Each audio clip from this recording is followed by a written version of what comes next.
Greetings, Dr. Beckett. Welcome to the Quantum Leap podcast. Theorizing that one could time travel within his own lifetime, Dr. Sam Beckett led an elite group of scientists into the desert to develop a top-secret project known as Quantum Leap. Pressured to prove his theories or lose funding, Dr. Beckett prematurely stepped into the project accelerator and vanished. In the blink of a cosmic clock, I went from quantum physicist to Air Force test pilot, which could have been fun if I knew how to fly. Fortunately, I had help. An observer from the project named Al. Unfortunately, Al's a hologram, so all he can lend is moral support. Anyway, here I am, bouncing around in time, putting things right that once went wrong. A sort of time-traveling Lone Ranger with Al as my Tonto. And I don't even need a mask.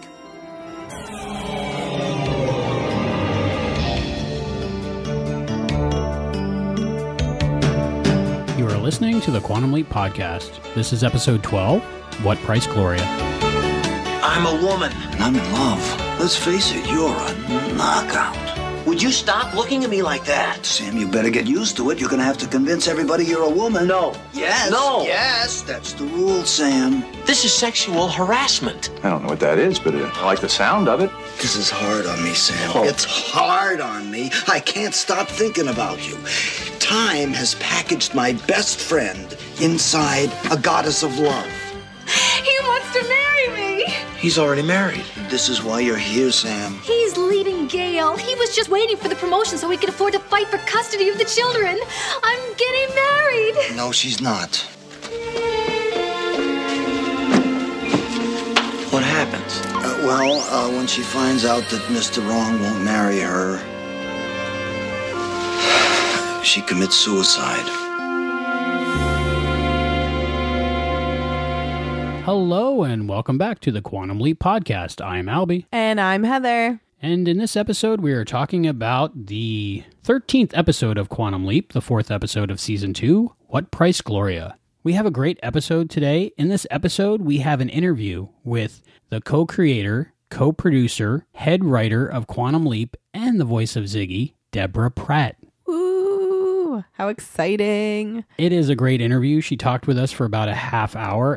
Oh, and she wrote this episode too, right? Yes, that's why we contacted her for this episode. She wrote What Price Gloria, along with so many other of the good episodes of Quantum Leap. So she was the brains and the beauty behind the show. Exactly. And the voice. She's everything Quantum Leap. Yeah, that's awesome. And she was so nice too, and very informative. I learned a lot from just talking with her. It's great. It's nice to talk to people who are passionate about a project because obviously, you know, she put a lot into this show. So talking about it, even, 20 years later, it's nice to hear her still have passion for it. And I think this interview really legitimizes the Quantum Leap podcast. Yeah, we're awesome now.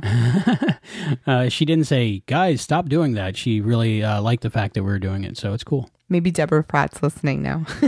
I would hope so. Hi. Hi, Deborah. Thank you for giving us all this Quantum Leap to talk about. Yes. So that interview is coming up later in the show, so you might want to stay tuned and listen to it. I'm sure about half the people just fast-forwarded right to it. But on to what we thought about this episode. The much-anticipated Sam as a woman episode. Sam leaps into a woman, and of course... That sounds so bad. It does. Sam leaps into a woman. I've never leaped into a woman, but now that I've heard it, maybe I want to. Is that like, I fell? Accidentally into a woman. So is it sexist in and of itself that Sam, first time he leaps into a woman, he's completely naked in a bubble bath? Or is that what girls do? They just always sit around taking bubble baths. It's definitely not what we do all day. But I think that was a way to, shock him. And to get Al to see the full Samantha. That whole situation was a little weird for me, I have to say. The Al falling in love with Sam because he's a woman thing was really weird to me. It was odd, but at least we got definitive proof that everybody sees Sam as the leapy. Yeah, I guess that was a way to make that point, but it was just weird to me. I don't think that if my best friend was a man suddenly that I would be madly in love all of a sudden. That's why he was conflicted. Don't get me wrong, I really like this episode because it's funny to see a man's point of view being a woman. He's like, whoever wrote the song, I Enjoy Being a Girl, was not a woman who wrote it. It doesn't look like fun. Well, especially then when you had to wear high heels and corsets and stockings. And yeah, I mean, now it's a little bit more relaxed, I think. Yeah, you don't have to go through all that. I mean, a lot of girls nowadays don't even wear makeup. Yeah, I mean, getting your eyebrows waxed is not fun, but it's still not as bad as corsets and stuff. So we've relaxed a little bit as women. We can wear jeans now and t-shirts as opposed to mini skirts at work. And at least sexual harassment has hopefully fizzled out a little bit at work, or at least there's laws to protect you now. Right. People still do it, but you can't get away with it. Right. Yeah. But it was nice to see like Sam's point of view because he's so morally right. I mean, he always stands up for the little guy and he always makes good decisions. But it was nice to see him put into a difficult situation as a woman because he got to see what it was like to be a woman, you know? I like the show as well. For me, it was really interesting to see life from the perspective of a woman. Because as a man, you have no idea what they go through on a daily basis, you know, being hit on constantly and having to wear heels and just, especially back then, being considered maybe less than a person because they were a woman. Yeah, I think during this, was it the early 60s, was the start of women kind of branching out and having more rights and being more into the workplace. I mean, you notice she was still only a secretary. It was a woman's position, but it was still like they felt empowered and got out of the house and got jobs and stuff. But if you notice, she said if she found someone, she would quit and stay home and be done with work. So would I. I'd rather eat chocolate all day than work, but that's still my goal in life, to sit home and eat chocolate all day. Isn't that everyone's? Right? Okay, so we got a lot to talk about, and it looks like we're going to have a great discussion about this episode. But first, the episode recap. This is Season 2, Episode number 4, What Price Gloria? Original broadcast date, October 25th, 1989. Written by Deborah Pratt and directed by Alan J. Levy. Sam leaps in, enjoying a bubble bath. A woman named Gloria, his host's flatmate and best friend, calls out Sam, which pleases him as he finally gets to be called by his own name. Gloria bursts into the bathroom and tells him to hurry up and get ready for his first day of work as Miss Youngest Executive at the company. Sam is suddenly confused to be referred to as Miss and looks in the mirror, finding a young, beautiful blonde woman staring back at him. He is Samantha Stormer, a young single woman who has recently been hired to work as an executive secretary at the National Motor Company in Detroit, Michigan.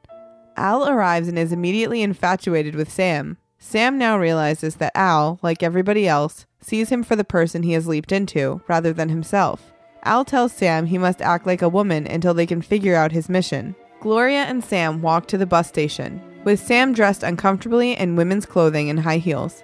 The two catch the bus to work, where Gloria is engaged to Sam's boss, Buddy Wright, but is upset that he didn't tell her about his promotion to vice president of the company. Sam, meanwhile, gets to work as Buddy's secretary. Buddy invites him into his office, where he removes his jacket and proceeds to make sexual advances. Sam rejects Buddy's advances and accuses him of sexual harassment. Unsure of the term sexual harassment, Buddy remains undeterred, assuming that Sam is simply playing hard to get with him, and sends him back to work, telling him condescendingly to put on some makeup. While Sam is applying lipstick in the bathroom, Al arrives. Al is frustrated and ashamed of his strong attraction to Sam and admits that it is adversely affecting his relationship with girlfriend Tina and has forced him to seek help from the project psychiatrist Dr. Beeks.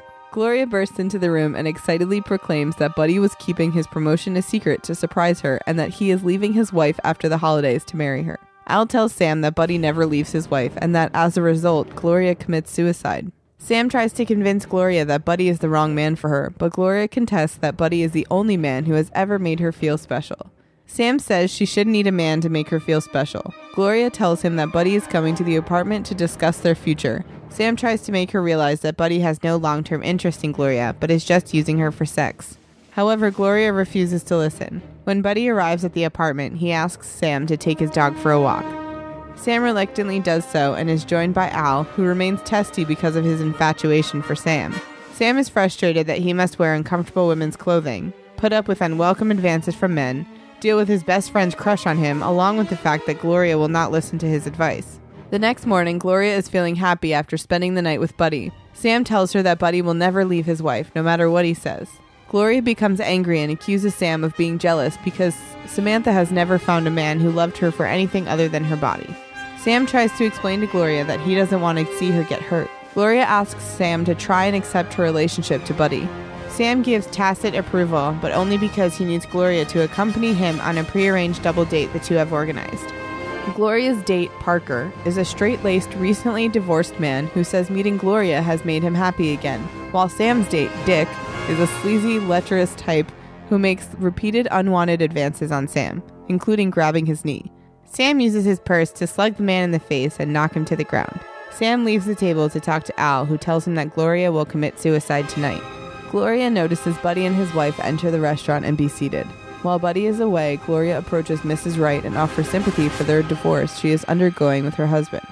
Mrs. Wright coldly informs Gloria that she and Buddy have an arrangement, and that Buddy will never leave her because of the social status he is required from marrying her. After receiving the news and being dressed down by Mrs. Wright's cutting remarks, Gloria leaves the table in tears. Parker approaches Sam, telling him that he witnessed Gloria become upset and leave the restaurant. Realizing that Gloria had interacted with Buddy's wife, Sam rushes off to find Gloria. Gloria is standing on the ledge of their apartment, about to jump to her death. Sam convinces Gloria that by committing suicide, she will make Buddy think she is killing herself over him. Unwilling to give him such satisfaction, Gloria comes to her senses and decides against suicide. She makes her way back to the apartment window, but part of the ledge begins to crumble and she finds herself trapped. Sam climbs out the window and, clinging to a drain pipe, helps Gloria to safety. Later, as Gloria is recuperating, Sam makes her some warm milk. Gloria says despondently that at 27, she's afraid she waited too long to get married. Sam tells her to stop worrying about finding a husband and worry about making herself happy. He persuades her to pursue her interests and enter the design program of the company. Gloria seems reassured by Sam's advice and seemingly emancipated. Sam goes to meet Al in the kitchen. Al has resolved his issues with being attracted to Sam and accepted that love is part of their friendship. He also tells Sam that Gloria ends up getting married to Parker, the guy she went on a date with earlier, and the two have several kids together. However, it is Samantha who enters the design program and becomes head of the division, though she never marries. Sam asks why. If his mission has been accomplished, has he not leaped? Al tells him that he must first get revenge on Buddy. Sam arrives at the office the next day and begins flirting with Buddy.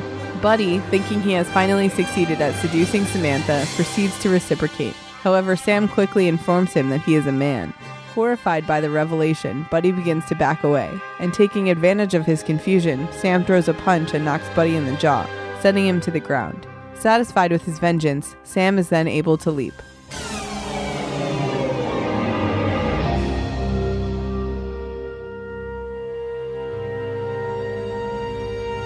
Thank you for that episode recap, Heather. I enjoy them immensely.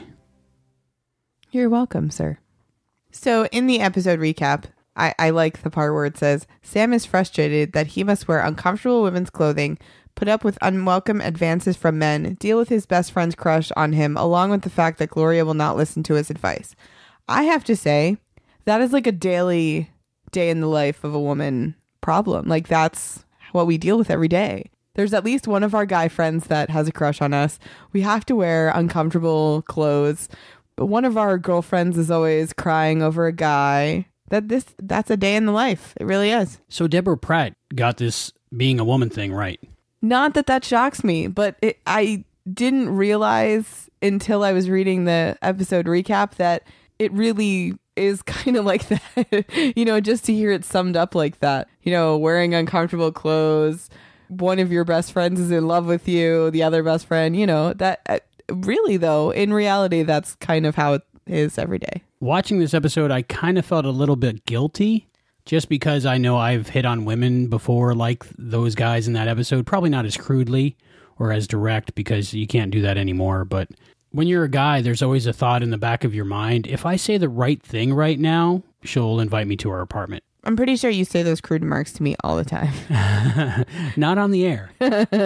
Not in the workplace, so it's fine. Yeah, exactly. Well, I guess it worked for Gloria. I think it depends on the woman, and I think that it has a lot to do with self-esteem. I think that sometimes people mistake sexual harassment for, like, if a guy just wants to make a pass at you, sometimes they think that they're in love with you. The girl thinks that they're in love with them when, in fact, they're just being primal males. When you're a guy, if a woman talks to you, you think they like you. Wow. All the miscommunication. It's rough being a woman, I'm sure. But well, women like to talk to anybody. So we just talk to everybody. I think it's just women view men as people, and men view women a lot of times as conquests, maybe. That's degrading. I know. We're people too. Well, once you realize that, everything works out. But it takes a while to understand that women are people. I think growing up, especially in puberty, and all you can think about is women, women, women. I liked that in the episode. It was so hectic, but when you think about it, that's just what women put up with every day. Especially more so back then, I think. I don't know. I think that it's the same stuff, just different now. It's all the same problems. It's just how they arise, I think. Like, sexual harassment isn't gone, but you have to now determine if it's a joke or not.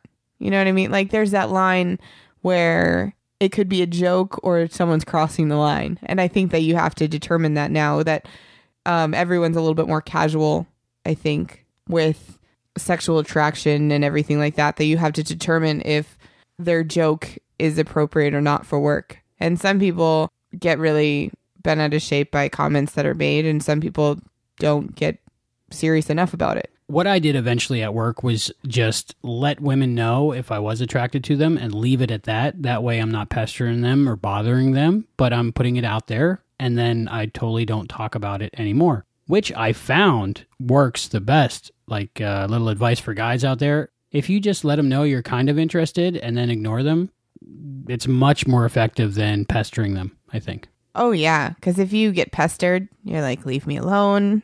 Yeah. Get out of my face. If you want me, there's obviously something wrong with you. That's what people feel, you know. Goes back to self-esteem issues. I guess. But if you go, I'm kind of interested in you, and leave it at that, and you treat them as people, then you get a lot more friends. This is the dating advice line with Albie. Thank you for calling. Our next caller, please.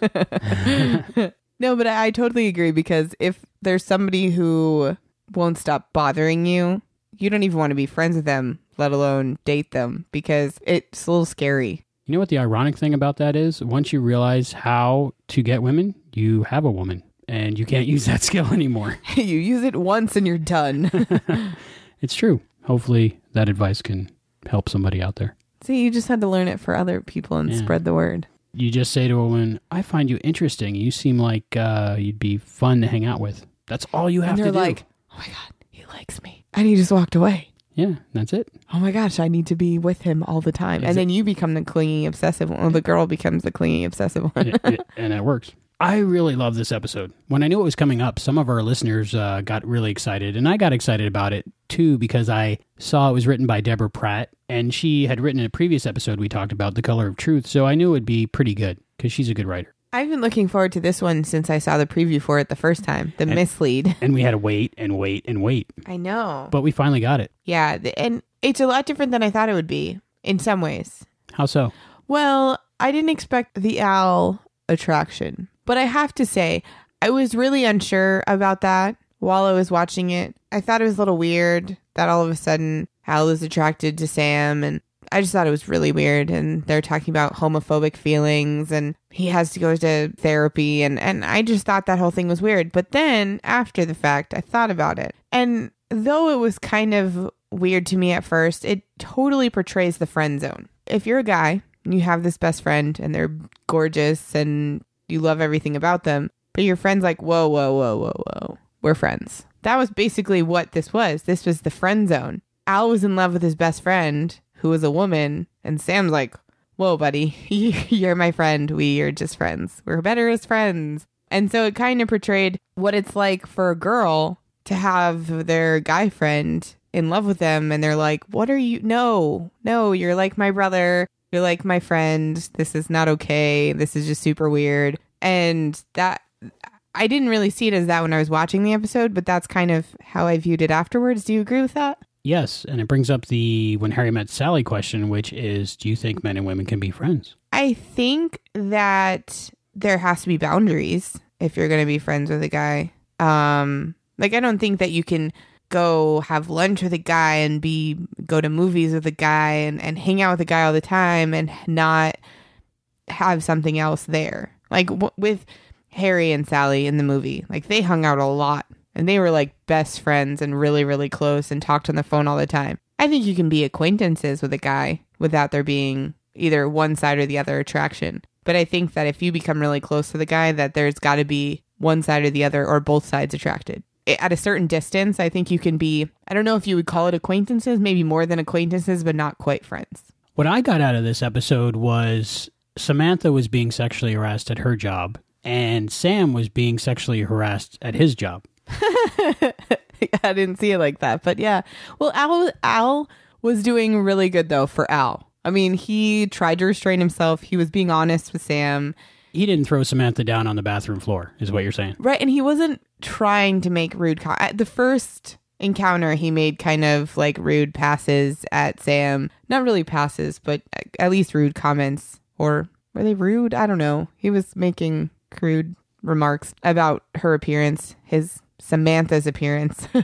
But I think that as the episode went on, he wasn't being as rude as he normally would be with a woman. I think it showed the whole sexual harassment thing because it's an example of Al is very attracted to Samantha, but of course that doesn't make Sam attracted to Al just because he's in the body of a woman, because it's still Sam's brain. Right. It's weird to me that Al sees Sam as Sleepy. It honestly never occurred to me. They've mentioned it, I think, a little bit before, but they haven't really focused on it. I know Hayden has mentioned it a little bit before.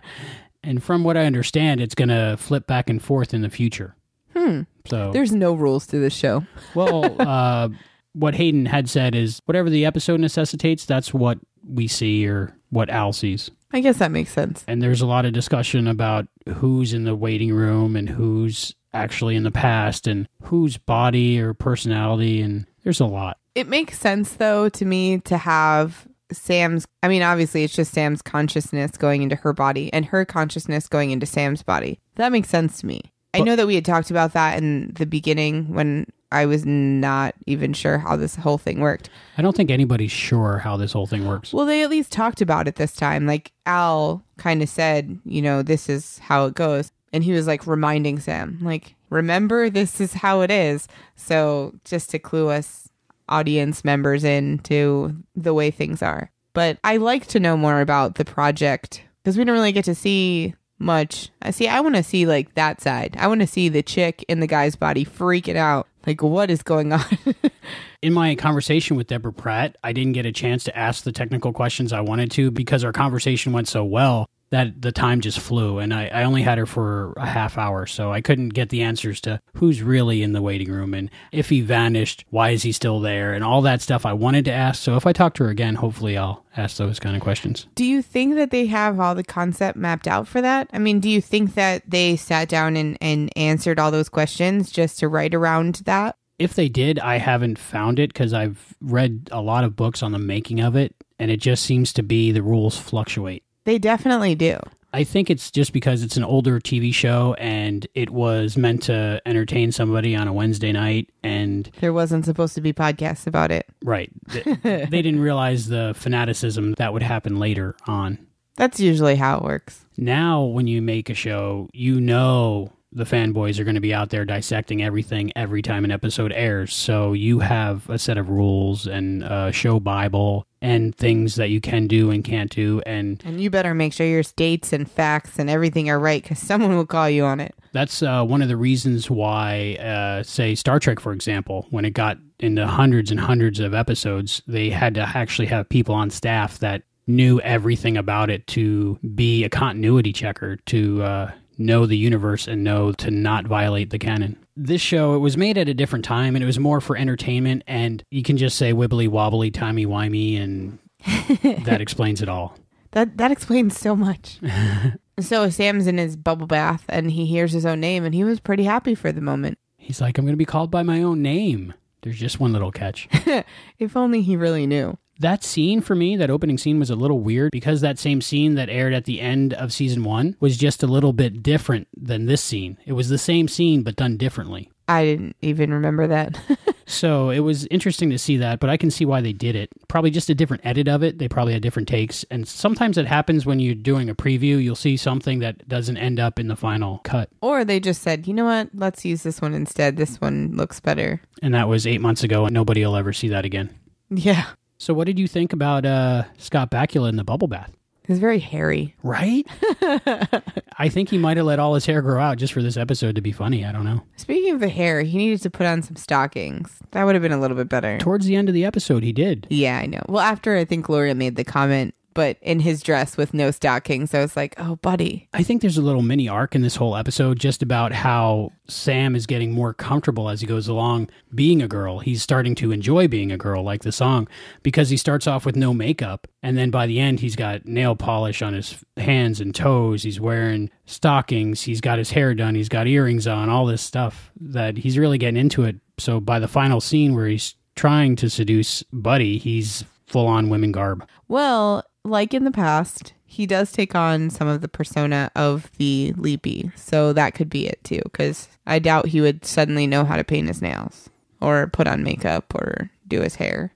The curlers made me laugh because like he had 3 curlers in his hair and you could tell they kind of curled or like fluffed up his hair, like his man hair. Yeah, it's odd that since he was curling Samantha's hair, Sam's hair was also curled because we're seeing, I don't know. That was just for entertainment purposes, I think. It was very entertaining. Right, but it was funny to see him in curlers. I like that. For me, it was the belly shirt, the half shirt with Yeah. his like man belly and happy trail and everything just hanging all out. I was like, yeah, maybe that's why men don't wear those kind of clothes. This is not hot. And the one lady at the office, did she know he was a man? Was that weird? She kept looking at him, right? But they didn't go anywhere with that. She had no lines. She was just at the desk next to Sam, and she kept looking at Sam. And when Sam would interact with anybody, she kept just looking over. I wondered what that was. What is that whole thing about? Okay, I'm going to go off on a little tangent here, but I've been reading the Percy Jackson books. I don't know if anybody else has read those. But they have mythical creatures that pretend to be humans, and they have something called a mist that they like put out so the humans don't see. They say that humans aren't very observant, and they like put out this mist so they look human behind this mist. For the Cyclops, right? Right, Okay. right. Like in the movie, he sprays the mist and all of a sudden he has 2 eyes instead of 1.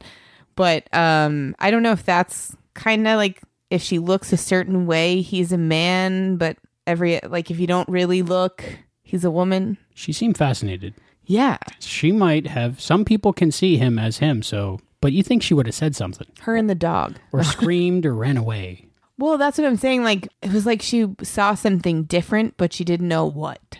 Like, something was different about him. Like, in the Percy Jackson books, he'll say, like, something is different about that person, but I can't figure out what. And that's kind of, like, that, to me, is how the mist works. It's like, you see, there's something weird, but you just don't know what it is. For a little while, I thought that maybe she was just attracted to Samantha because Samantha's very attractive. I thought Samantha was kind of manly looking for a woman. Well, she was really tall, and that helped because Sam was able to fit into Samantha's clothes. By the way, Sam looked great in a dress. Didn't he? I know. I was like, wow, interesting. Bulging muscles out of the sleeves, and he was very thin, and the dress was very fitting. I wonder if they tailored the dress to him or if he just wore a women's dress. I actually thought about that. They seem to be tailored to Scott Bakula and not Lorraine Chabot, who played Samantha. So I thought that was kind of weird because Scott Bakula doesn't have breasts, but Samantha does. So Samantha's clothes should have included an area for breasts. But he is not wearing Samantha's clothes. Like, it's not Sam and Sam's body wearing Samantha's clothes. He's Samantha. So they're going to be form-fitting on her, so they're form-fitting on him, just for our viewing pleasure. Okay, so we're not seeing her, but if we saw her like in a mirror, then she would have breasts in her dresses. Right, it would be form-fitting to her. Basically, we're only seeing him just so we're not confused. Like, we're seeing his consciousness. Which makes me more confused. But later on in a different episode, which we'll talk about in the future or the past, the Christmas episode, his suit's tailored to the heavyset guy, so he's wearing a bigger suit. Oh, that's right. So yeah, I don't know. But to me, this episode, it would have looked stupid if he had empty boobs, like, in his dress. It just was something that confused me. Fluctuating rules. Exactly. But I liked it. I mean, I was shocked that they made him look that good in a dress. Not that he doesn't look good, but I mean, I was in the first scene where he's at the office. I'm not really sure what he was wearing over the dress with the hat and the pom-poms. Fur pom-poms. I don't know what that is. But I didn't know they made fur pom-poms. I'm sure they got the period clothes right. Oh, I'm sure. But that dress looked really good on. I mean, it actually was flattering to Sam. So what you're saying is you like your men to be cross-dressers? No, not normally. Not normally, but they somehow made that look good on him. I have to admit, for a young teenage boy, it was a little confusing for me. Like, but he looks good in the dress. But I don't know if I look good in a dress. Right. And I'm not sure what's going on here. That was weird to me, too. So, Sam walking in heels. Oh my gosh, heels suck. When he was actually doing that, Scott Bakula, and like twisting his ankles, I thought, how can you not really twist your ankles when you're doing that? No, but really, like depending on how high the heels are, first of all, they hurt. And when you take them off at the end of the night, your feet feel so weird because they're used to being, like your heel is used to being elevated. So then when you step on the floor flat, it feels like the ball of your foot is being elevated. It's the weirdest thing ever. But it hurts. It hurts to wear high heels. I don't understand women's shoes at all. They always hurt them. And if I owned a pair of shoes that hurt me, I wouldn't wear them again. I would find a different pair of shoes that didn't hurt me. Well, pain is beauty. Sometimes when you buy new shoes, you have to break them in. Yeah, not me. I just buy comfortable shoes. Yeah, but you're a guy and you wear sneakers. Even if you wore like dress shoes, you would probably have to break them in. Yeah, I don't do that. But I think Samantha looked fine in the flat tennis shoes. Well, that's what I was saying about today being different. That, I mean, girls can wear sneakers if they want, or jeans or whatever. They didn't have to wear high heels and makeup and keep up appearances. You shouldn't have to live your life in pain. See, I am not a high maintenance. Well, I might be high maintenance, but not as far as high heels and dresses go. I'm more of a relaxed style. I don't have time for that. Ain't nobody got time for that. We lead busy lives now. You don't have 3 hours to get ready before work. Well, yeah, that too. But there's people at my job who wear high heels to work all day long. 8-hour job on their feet all day wearing high heels. I would cry.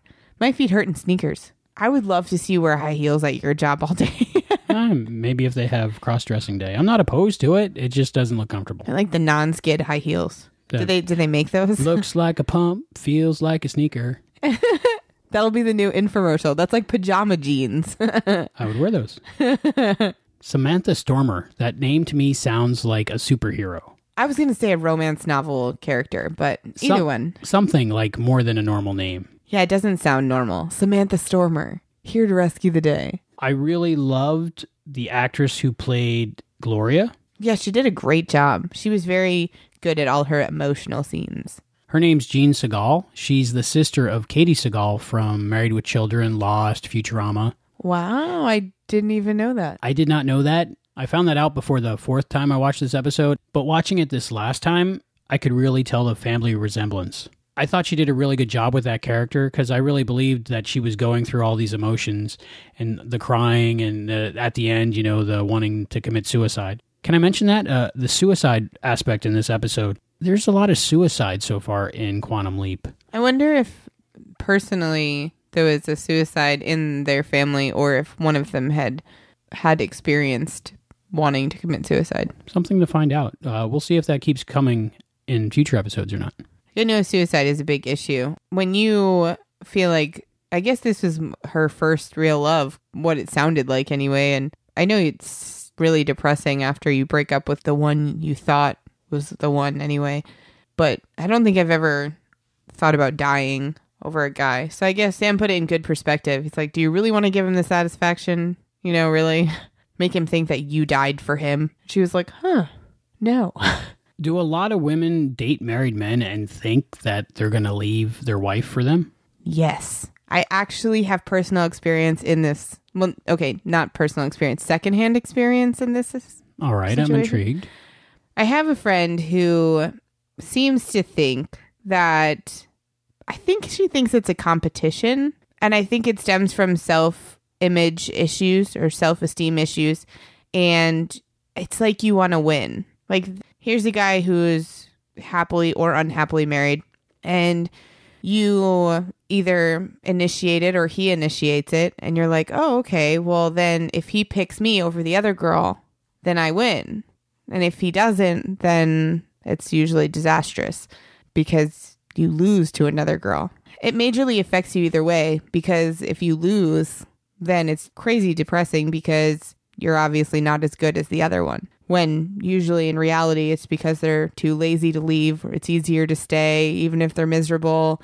Their lives are too intertwined to separate. A lot of people that are married just stay together because it's easier. Even not even married people. A lot of people that are together just stay together. I think Dane Cook had a joke. I can't break up with him because all my CDs are in his car. Like, it's easier to just stay together because all my CDs are in his car.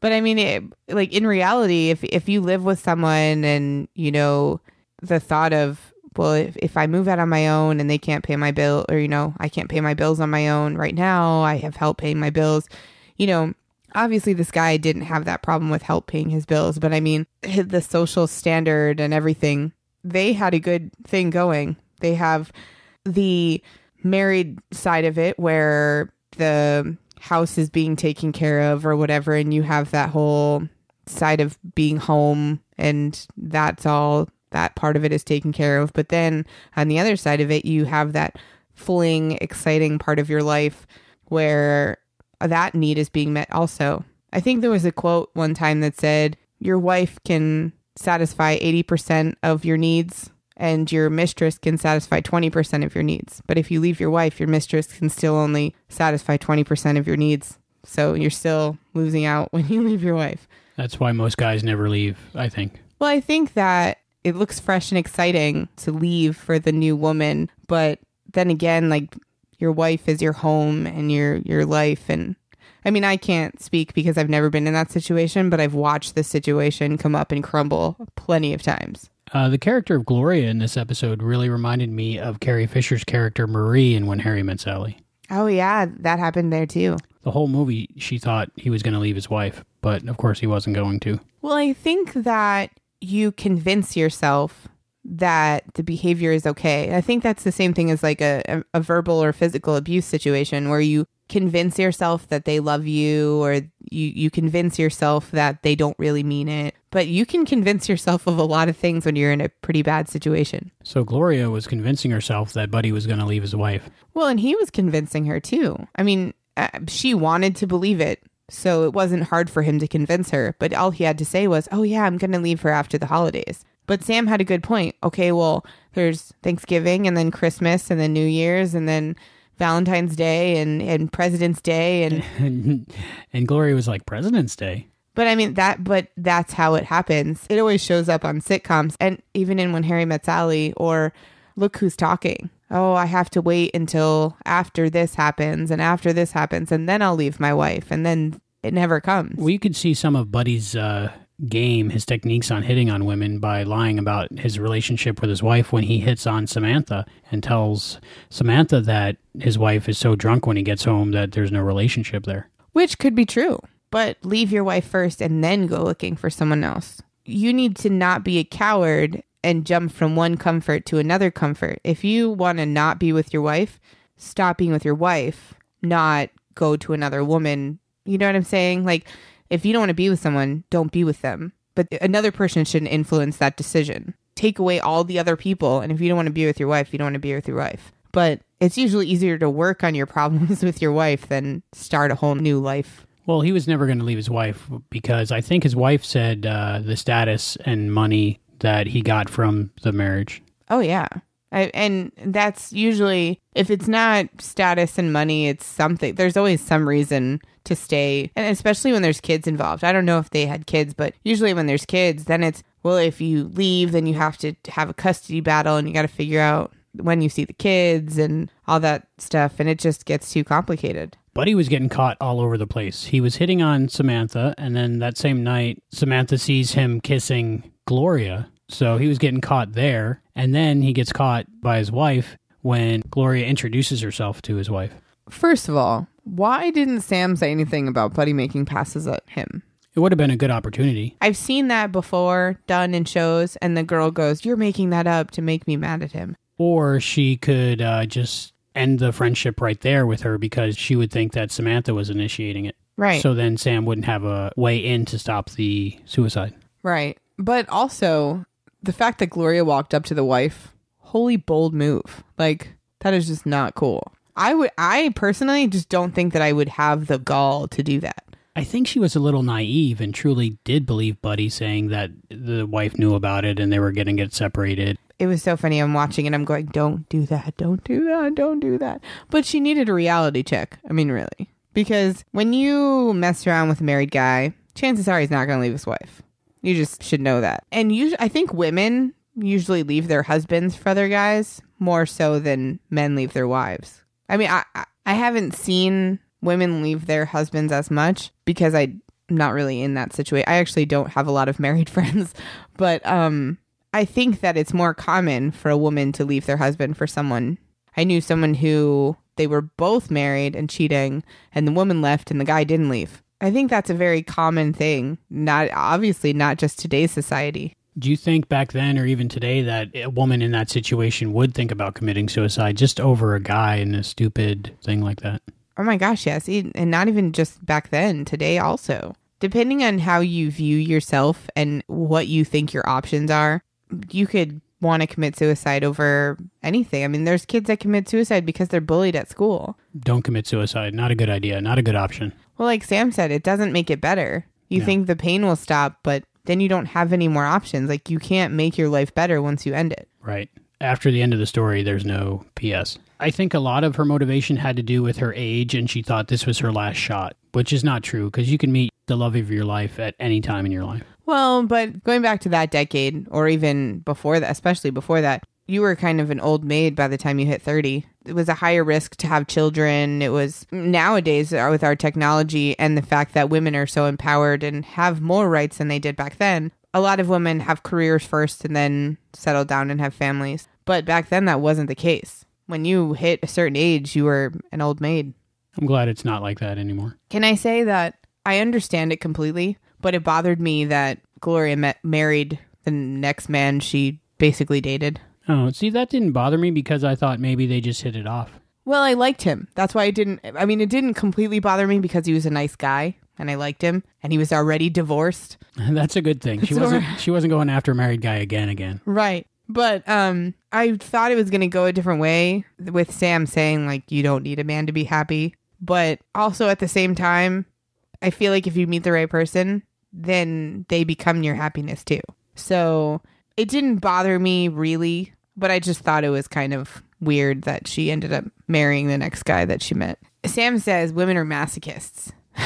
And I have to say that's kind of a funny statement that he made. But I mean, really, we pluck our eyebrows, we curl our hair, straighten our hair, dye it, we wax, pluck, shave everything. We wear uncomfortable clothes. Sam didn't do any waxing in this episode or shaving. No, because I'm assuming he didn't need to. He was only around for 3 days, so Samantha might have been stubbly. Stockings. She was blonde. It was okay. Okay, so she'd get away with it for 3 days or so. I really loved in this episode the mirror work. I mostly agree with you. I know you didn't like the opening mirror scene.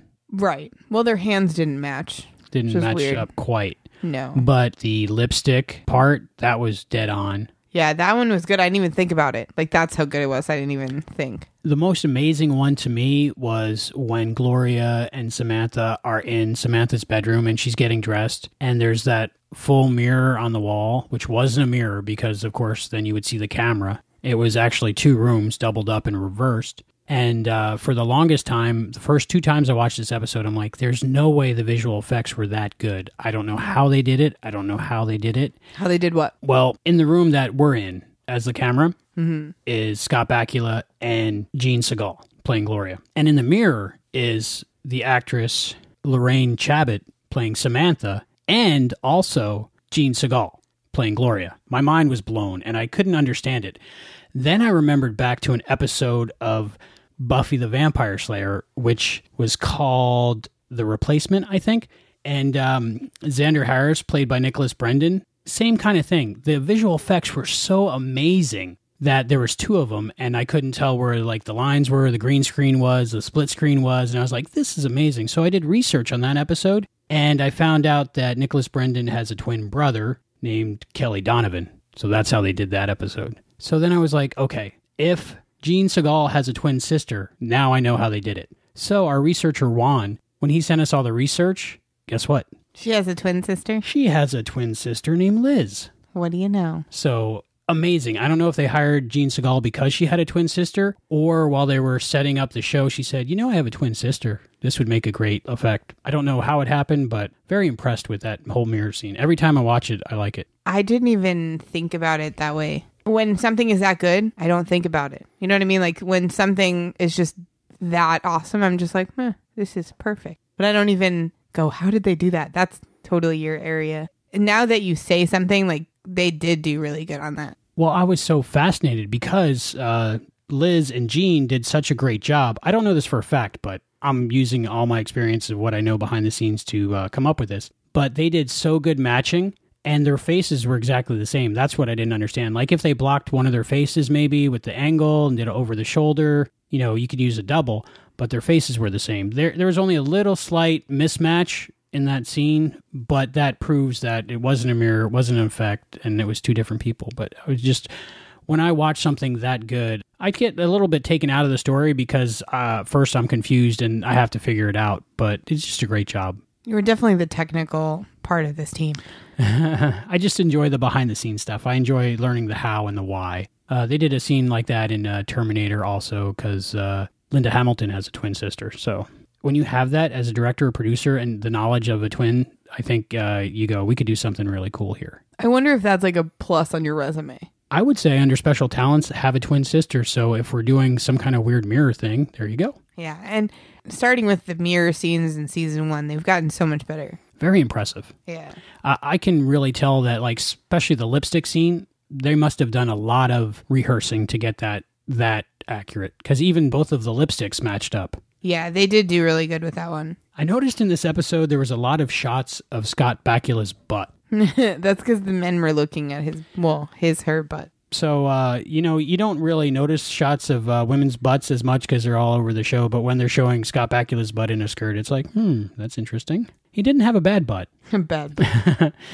Different scenes. He was getting coffee for the guys that were discussing cars, and Samantha brought up fuel economy, and that was a funny joke about how it gets 8 miles to the gallon, which today I think that's even illegal, isn't it?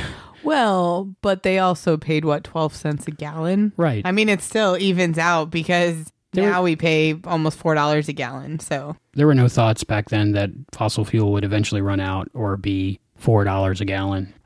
They talked in this episode about the Etzel, which I got a chuckle out of because in the movie Peggy Sue Got Married, that was a big joke, the Etzel, because it was a big failure as a car. I don't even know what that is.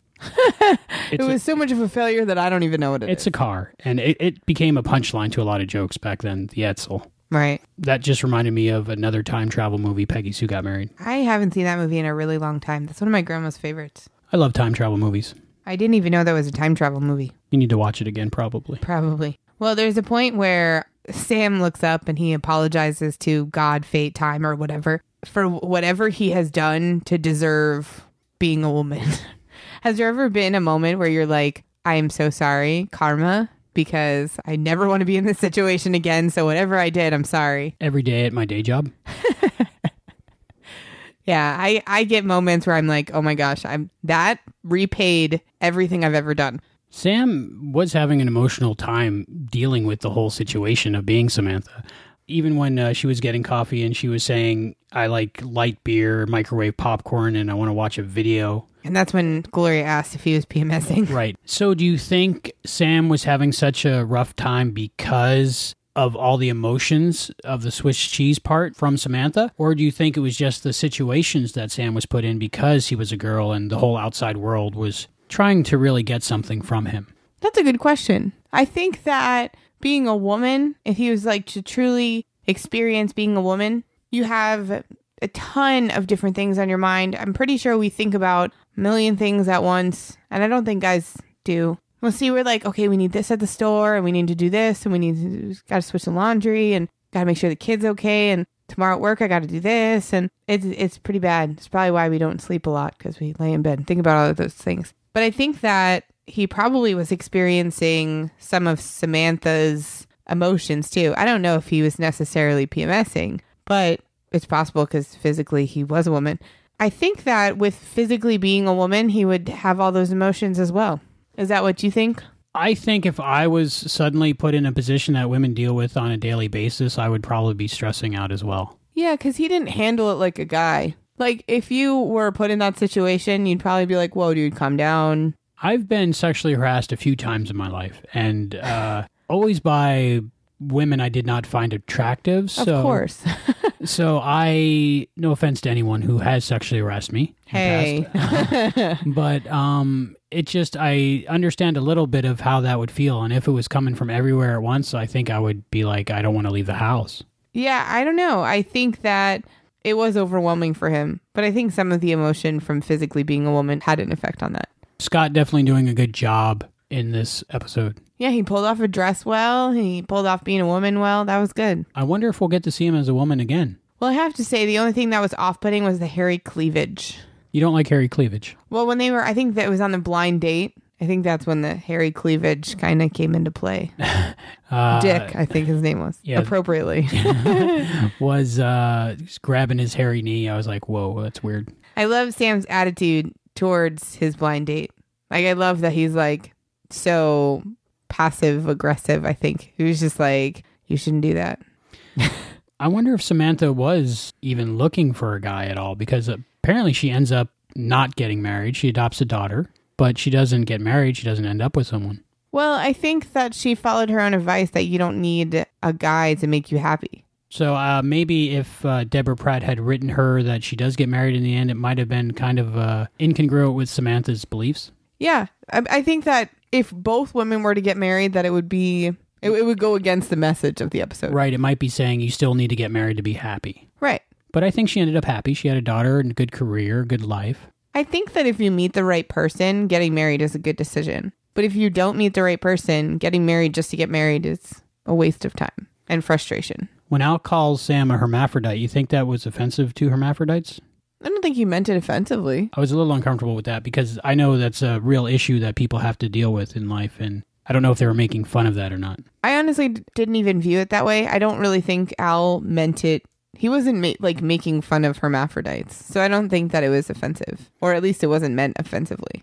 Did you like the dog in this episode? He was a cute little puppy. It was a poodle mix of some sort. Al was like, shut up. He was upset. Yeah. And taking it out on the dog. Yeah, but the dog kept barking at him, so he was like, stop. The scene on the bench with the dog and Sam I thought was really cute. He was saying his lines, but it was depending on the reactions from the dog, so I think it worked good. I like seeing Scott Bakula with a dog. Which is weird because you don't like dogs. But I like Porthos from Enterprise. It's like you like the idea of a dog, or the image of a dog, but you don't actually like dogs. Dogs are cute, but if they're around me and can bite me, I get scared. So as long as they're on TV or a poster, I'm good. Look at the cute puppy from over there. But he did really good. So that reminded me of Enterprise a little bit, the acting with Porthos and the acting with that little poodle. Around that same time in the episode, Al is walking into the street in the imaging chamber and almost gets hit by a bus. And then that brought up a memory of being hit by a bus from Genesis. Remember how they just threw being hit by a bus in there? Right. I wonder if that was a reference to I don't know, but they threw in again almost being hit by a bus. So I wonder if that's a thing. I need to know this. Huh. I guess we'll keep an eye out for that in the series. Questions we should write down for when we talk to Don P. Belisario. We should have an ongoing list. We really should. That's a good idea. Speaking of Al, did you see his Swiss cheese looking tie?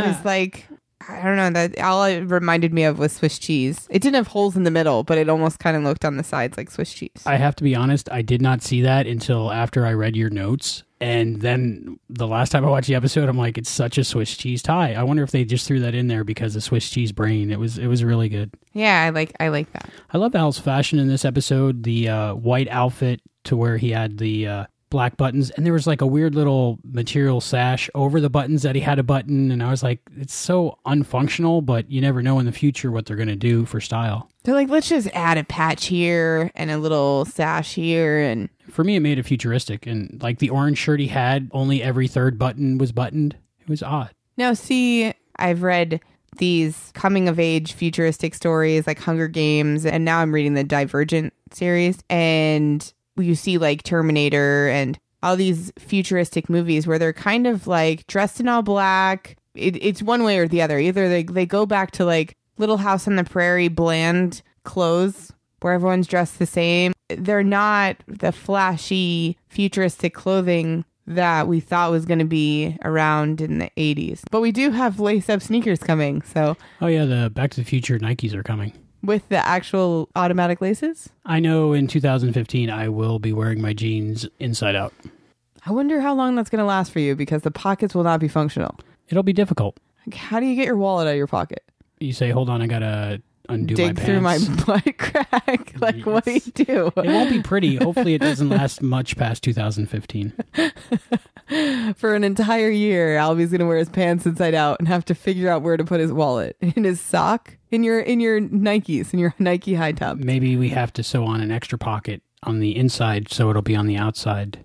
I don't know. I'm going to do it, though. You have to start wearing a fanny pack to hold your wallet. As long as it had automatic zipping. The Manny Pack with auto zip. So after dinner, Gloria decides to run home and jump off the building. It's a very bold move. I'm so upset I'm going to climb out the window. That's a scary way to go. Yeah. More painful probably hitting the pavement than... And it's pouring out.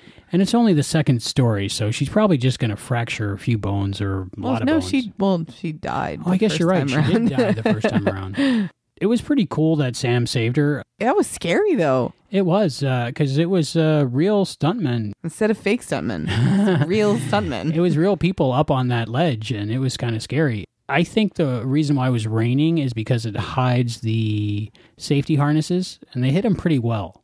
I didn't even notice. See, I get like so into the story. I do the first time. The first time I watch it, it's real, and then, I do it 3 or 4 more times. Then you pull back for the technical aspect. aspect. It. Yeah. And I did notice like some kind of safety harness wench in the shadow up in the corner. So, but you need those things because these aren't CG stuntmen. They're real people. You don't want them to get hurt. Do you think it was Sam leaped in as a stuntman, leaping into the stuntman? It might have been. That would be very crazy. Oh, no, that was in the 70s. Speaking of the stuntman episode, I noticed something in this episode. I don't know if you noticed it. Gloria's apartment. That was the same apartment that was in Disco Inferno. Exact same kitchen, exact same apartment. They just redressed it. They just made it a decade earlier.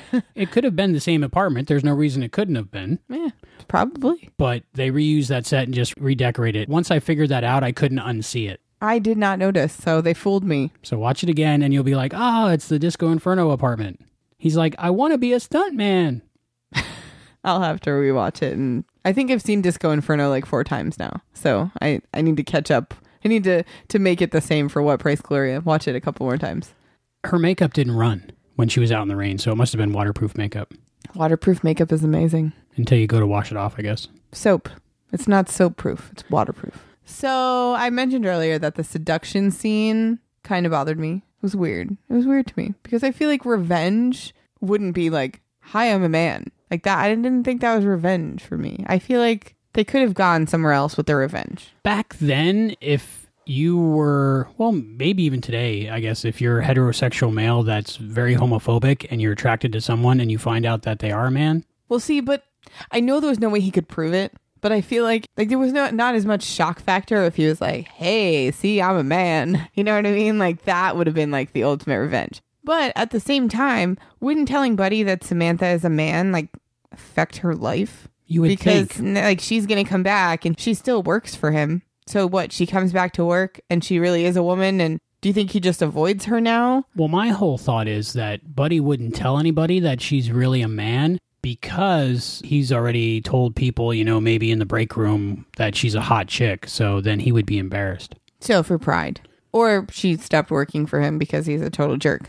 Well, she advances in the company, I believe. Oh, right. Oh, yeah. She starts working for the design part of it. Maybe that actually helped her because those sexist men, or at least Buddy, he was vice president, gave her more of a shot because she was one of the guys.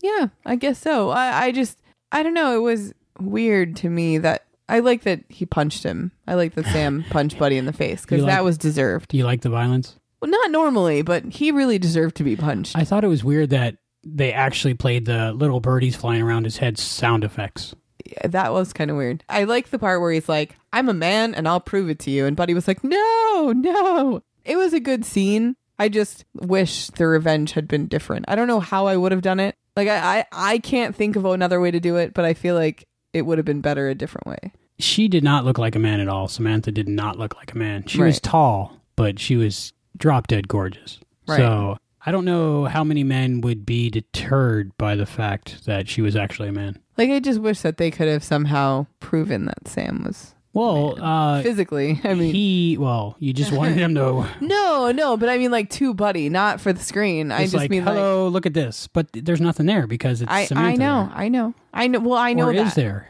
Did he have to sit down to pee? Do we know? I don't know. Questions we need to ask Don P. Belisario. It's one of those things, like, does he have to shave? Right? Didn't we have that from the first episode where he was shaving, but he There's a lot of shaving facial issues. Hair? Yeah. We didn't see him shave very much in this episode. No, we didn't at all. He wasn't shaving his mustache in this episode. I have to give credit to Scott Bakula and the guy who played Buddy in this episode, because the scenes where Sam is trying to seduce Buddy, they were really close and really going for it, and they didn't hold back at all, which made the whole scene a little uncomfortable, a little funny, a little sexy, all at the same time. And if they hadn't have committed 100% to that scene, I don't think it would have worked. No, they did really, really good. And I'm actually surprised I didn't bring that up, because the commitment that they put into this scene is amazing. And they did so good, especially when I think Sam was sitting on Buddy's lap and they were all close. Buddy was rubbing Sam's legs. Yeah. And they did not look uncomfortable at all. They were all in. And that aired on 80s television, which is kind of a milestone as far as I know. I know there had been guys dressed in drag before, Milton Berle. I think this was the era that started that being okay. A little bit before that, Jamie Farr as Klinger on MASH wore dresses, but he wasn't portraying a woman or being attracted to another man. It was just to get out of being in the army. But this is the first time I can remember seeing a man dressed as a woman acting like a woman interacting with a man on television. Well, I know that Rent was on Broadway in 89. Okay, so about the same time. Yeah, but I think that was a big deal to have Angel as a crossdresser on Rent. Angel was a crossdresser? Have you seen that? No, I'm kidding. If you haven't seen Rent, it's an amazing Broadway musical and an amazing movie. Crying Game came out around that time also, so... Yeah, I think that... it was definitely the start of something. Right, and I think there was a lot of gay awareness. I mean, obviously, sexuality is sexuality, and it's not going to change throughout the years, but I think as a society, we just started talking about it more in the 80s. People didn't want to hold back anymore. Well, this was almost 1990, so people are evolving at this point. Right. At the end of the episode, Buddy mentions Christine Jorgensen. Did you know who that was? No, I actually did not know who that was. I know that it was mentioned, so I looked it up, did a little research, and she was the first person to become widely known in the United States for having a sexual reassignment surgery. Jorgensen grew up in the Bronx, and shortly after graduating high school in 1945, she was drafted into the Army. So after she was out of the Army and she did a lot of traveling, she actually heard about the transitioning surgery. And once she was in Denmark, she obtained special permission to undergo a series of operations. So she started her operations in 1951. That's a lot earlier than I thought it would have been. So she was probably famous in pop culture at that time, but that's like a name I didn't know of at the time. Well, in the early 1950s, when she got back from her surgery, she came back to the U.S. and was on the front page of the Daily News. Interesting. She became an instant celebrity. But she advocated for transgender people and became known for her directness and polished wit. So I guess she was kind of a cool person. Speaking of transgender, did you hear that Facebook now has a custom gender that you can pick, where you can pick from a bunch of different words that describe what your gender is, and you can actually pick the pronoun that is appropriate to you too. That is awesome. That means we're making progress as a society. Yeah, it's nice that we are accepting of any differences or likenesses as a whole. It must be a real struggle, people that have a different gender than they're born with, to deal with those kind of simple things like filling out forms and checking a box. Yeah, because do you go with how you feel or biologically what you are? I mean, How do you want to be referred? And I'm sure it's different from person to person. It's a real struggle, I'm sure, that a lot of people go through that they shouldn't have to. So things like that, getting more advanced, that's an awesome thing. Yeah, and even on the Facebook thing, you can pick he, her, or their. So even if you're not sure if you want to be a he or a her, like referred to as him or her, you can say their, or if you aren't comfortable with one or the other. So I thought that was really cool that was actually in the news the last couple of days. So overall, what did you think of What Price Gloria? I like this one. I really did. Deborah Pratt did really good. She always does good. As mentioned before, we do have an interview with Deborah Pratt. And I'd like to say, while I was recording this interview, I had an epiphany and such a great feeling. I don't want to be dismissive or make fun of anybody's belief systems, but as I've mentioned before, my personal belief systems were based on moral lessons I learned from Quantum Leap and Star Trek. As you go through a lot of the episodes of Quantum Leap and see which ones were written by Deborah Pratt, a lot of the lessons I learned in life were from her writings. So for me, as I'm talking to her on the telephone, I realized I have a very unique opportunity that a lot of people don't get. For me, it was like meeting the person who made up my belief system. So whoever that may be for you, that's how I felt while I was talking to her, and it was an amazing feeling. And we had a great conversation, and it's a once-in-a-lifetime experience for me, and I'm so glad that I got to talk to her. That is such a concept, to talk to someone who has influenced your belief system and who influenced your formative years and how you view the world. That's really cool to talk to her and realize that while you're talking to her. And there's an old saying, you don't want to meet your heroes because they disappoint you. She did not disappoint me at all, and if I could have, I would have kept her on the phone for hours just talking to her. She was that amazing. You just keep picking her brain. Yeah, so hopefully I get a chance to talk to her again. But now you guys get to listen to the interview I did with Deborah Pratt.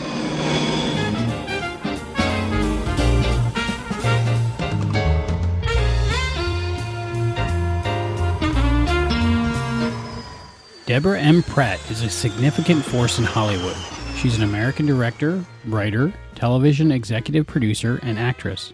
She was executive producer for The Net for USA Network, co-executive producer for Tequila and Bonetti for CBS. She wrote multiple television series, including Magnum P.I. and Airwolf. She made her directorial debut with Cora Unashamed for the BBC, PBS, and Masterpiece Theater's The American Collection. Ms. Pratt is a 5-time Emmy nominee, a Golden Globe nominee, a recipient of the Lillian Gish Award for Women in Film, the Angel Award, the Golden Block Award, and 6 BEN Awards. Deborah M. Pratt's vision is an inspiration to audiences worldwide. A master storyteller with a spiritual dream for a better world, Ms. Pratt breaks the mold of science fiction and creates a genre of science fantasy with the soul of the universe and a key to the human heart. Intricately layered with scientific fact and fascinating detail, The Vision Quest is a riveting journey into the future of our world. The books have a spiritual theme. Her latest book, Age of Eve, Return of the Nephilim, is published by Broad Lit and was released February 26, 2013. The Vision Quest books and Age of Eve are available wherever books are sold. But we know Deborah Pratt best as the co-creator, co-producer, head writer, and the voice of Ziggy from Quantum Leap. Well, thank you for joining us today, Miss Pratt. I would like to start off by just asking you, how did the idea of Quantum Leap come about? Don wanted to do an anthology, and it was the 13-letter dirty word that everybody was terrified of. He had also wanted to do a show about time travel. There was a book that he had tried to buy that had nothing to do with Quantum Leap. And I had been reading A History of Time and came across this whole concept of the fact that when particles leap, they basically coexist for a moment in two places. And said to him, what if when he traveled in time, he only traveled in his own lifetime? And what if he, because time and space is limited, which was in this very deep, very wonderful book, he couldn't come in as a new person. You and I are talking on the radio. He couldn't come in as a third person. He had to replace one of us.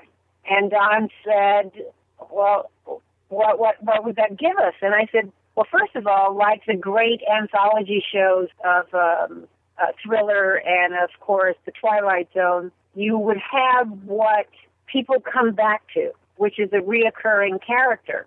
And the cool thing about it, and then I said, do you remember a show that was on called the Loretta Young Show? And every week, Loretta Young would come out and introduce the show, but then she would go back and she starred in every episode as a teacher, as a doctor, as a wife, as a whatever. I said, what if he stepped into these various lives?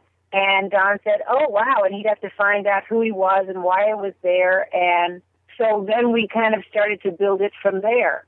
And he wrote, the first episode making Sam a scientist, and I was a real geek for the colliders and particle accelerators and things like that. So I exposed him to how time travel could happen if you could shift your particles. But it always had to be from one existence into another, and those existences, like those original quarks in A Short History in Time, would have to flip out, and they would simultaneously change, one to be where the other one was.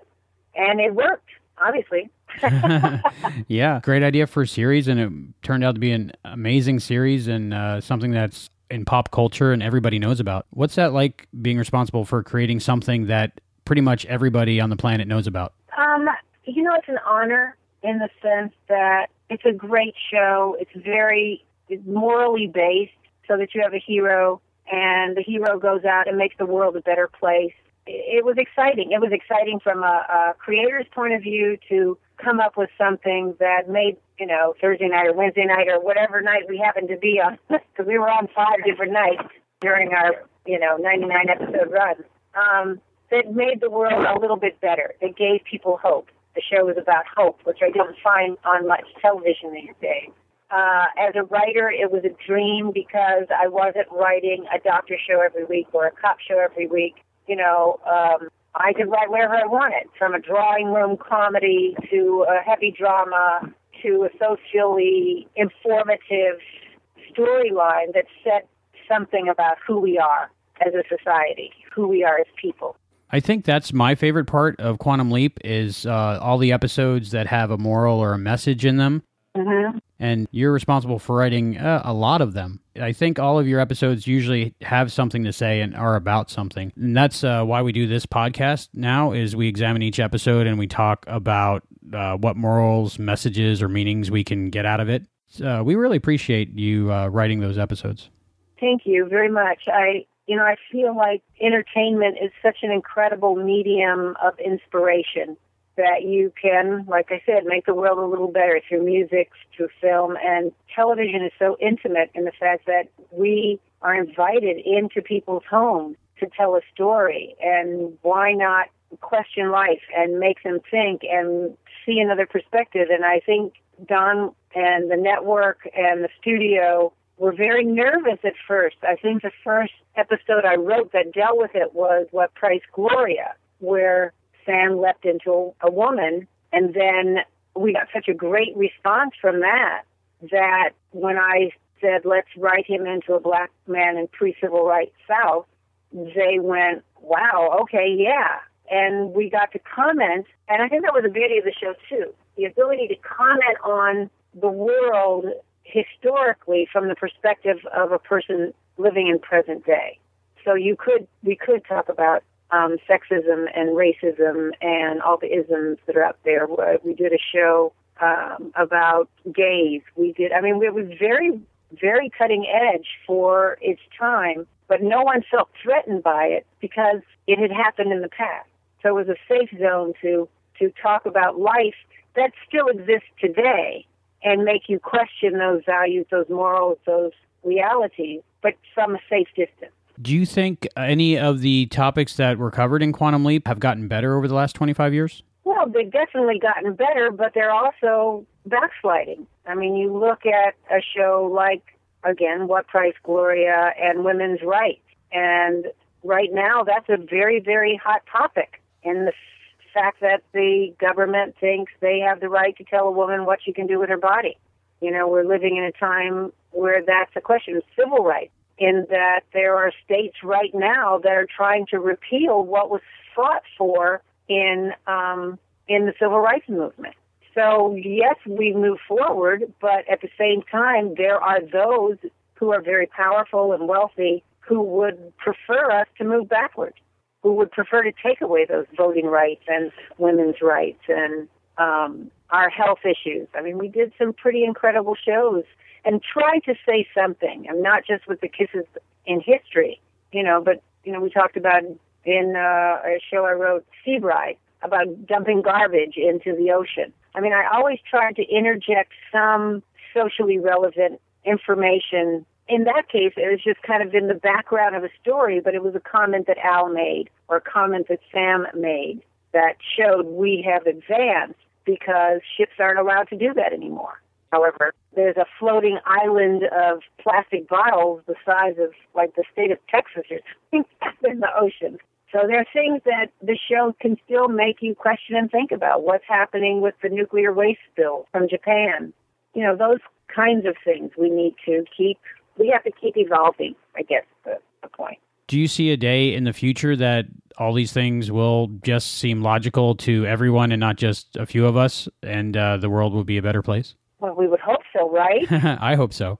But I think it's the responsibility of entertainment to bring to the surface the fact that it is not okay, the fact that we are still dealing with sexism and racism and, what's happening now in Russia with Putin not wanting gays and the Greeks not wanting gays, arresting gays, that still goes on, that people can't choose their way of life. In countries like India and the Middle East, all through the Middle East, that women's rights are threatened and jeopardized all the time. So, we're evolving as a planet, and I think entertainment is an incredible information tool, education through entertainment.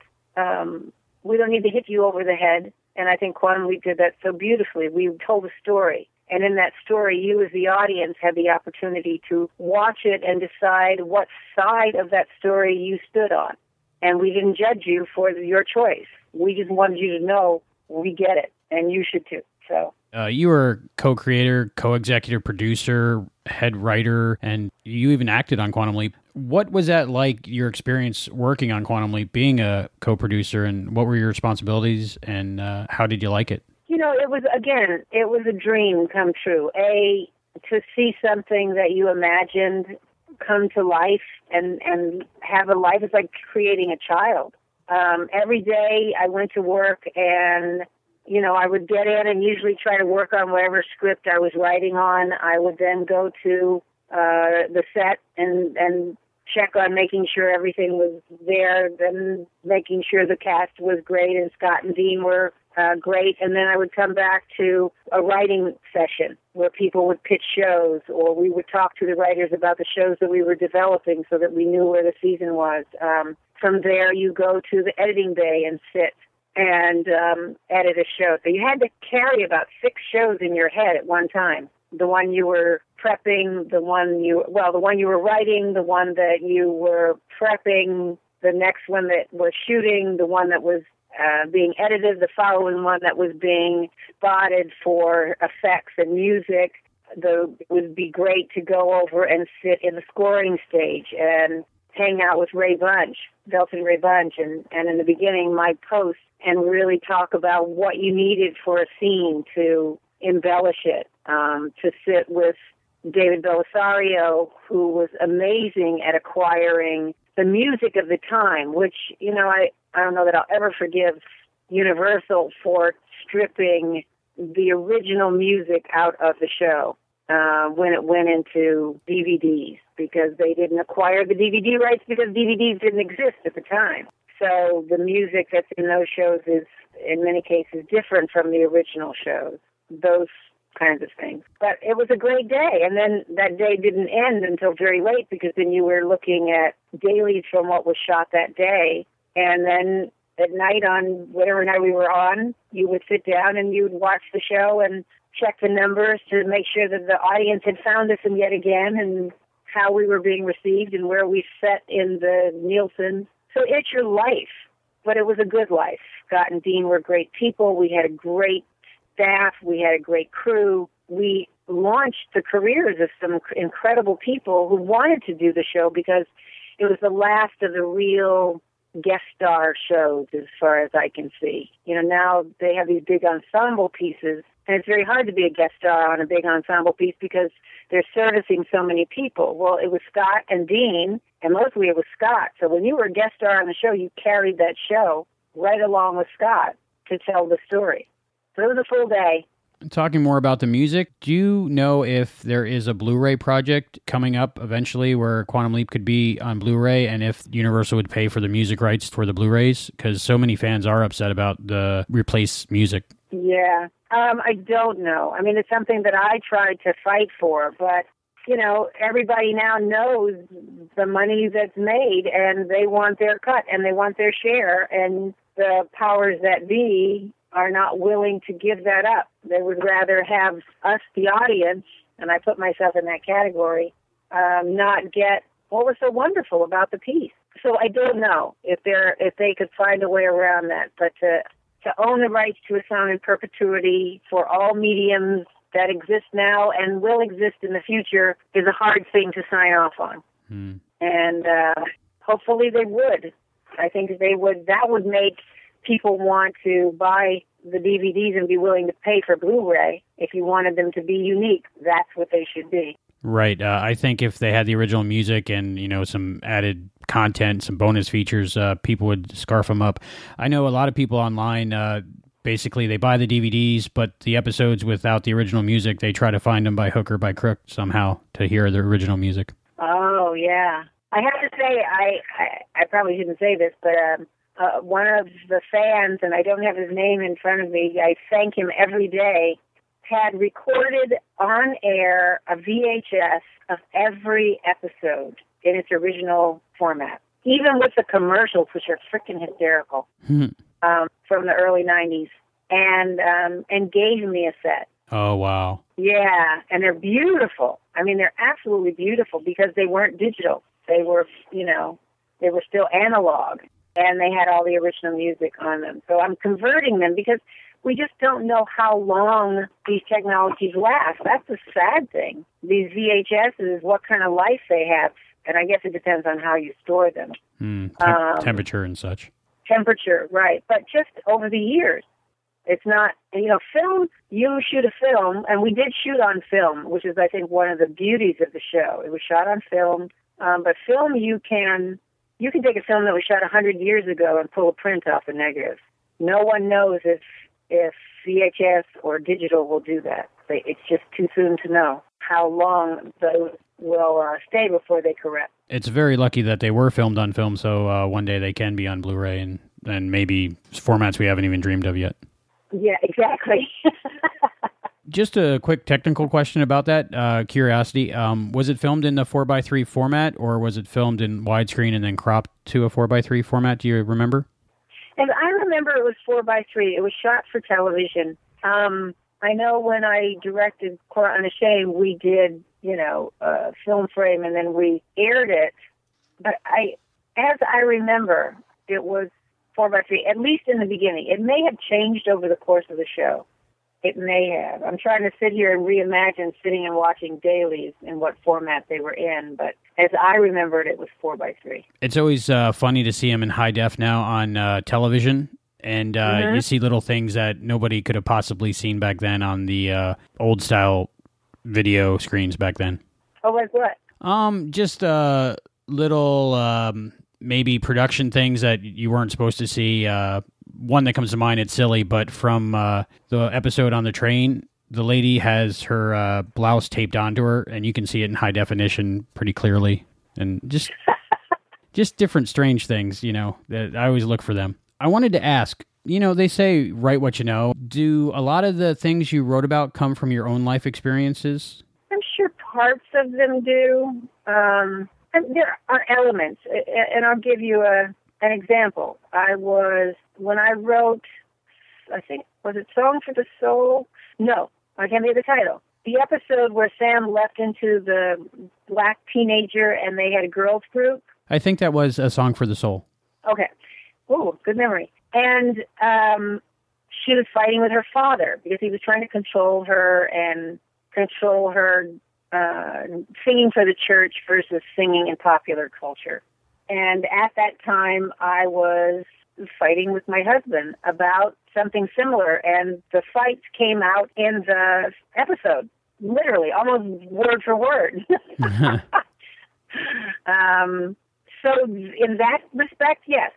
Was I singing in the church choir and my father was a reverend? No. But you can take the core of your life emotionally and translate it into a reality to tell the same story. The story is, let me grow up, don't control me, let me be who I want to be, and just love me because I love you for who I am, and let me have my wings to fly.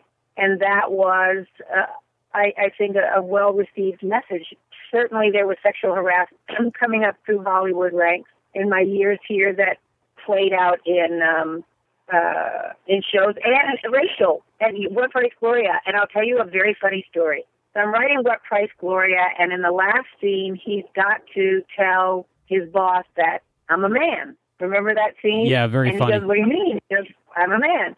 So then I realized I've never been a man. So I went into the writer's room and sat everybody down, and I said, tell me your most, how did I put it?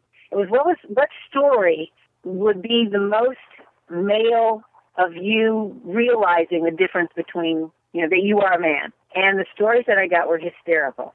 And it came down to, having an erection the first time in high school and having to walk around with your books, and all of it was in there.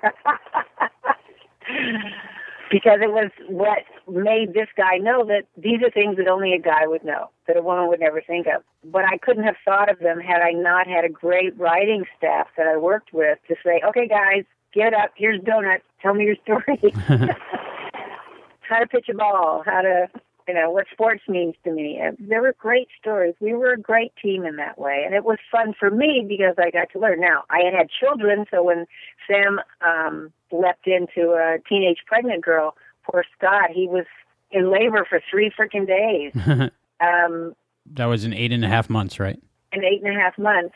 But I bought him what was called a maternity belly, and he could strap it on. It was about 40 pounds of weight, and it had hot water bottles in it, and it had pillets that laid up against your kidneys and made you go to the bathroom, and he had to walk differently in it.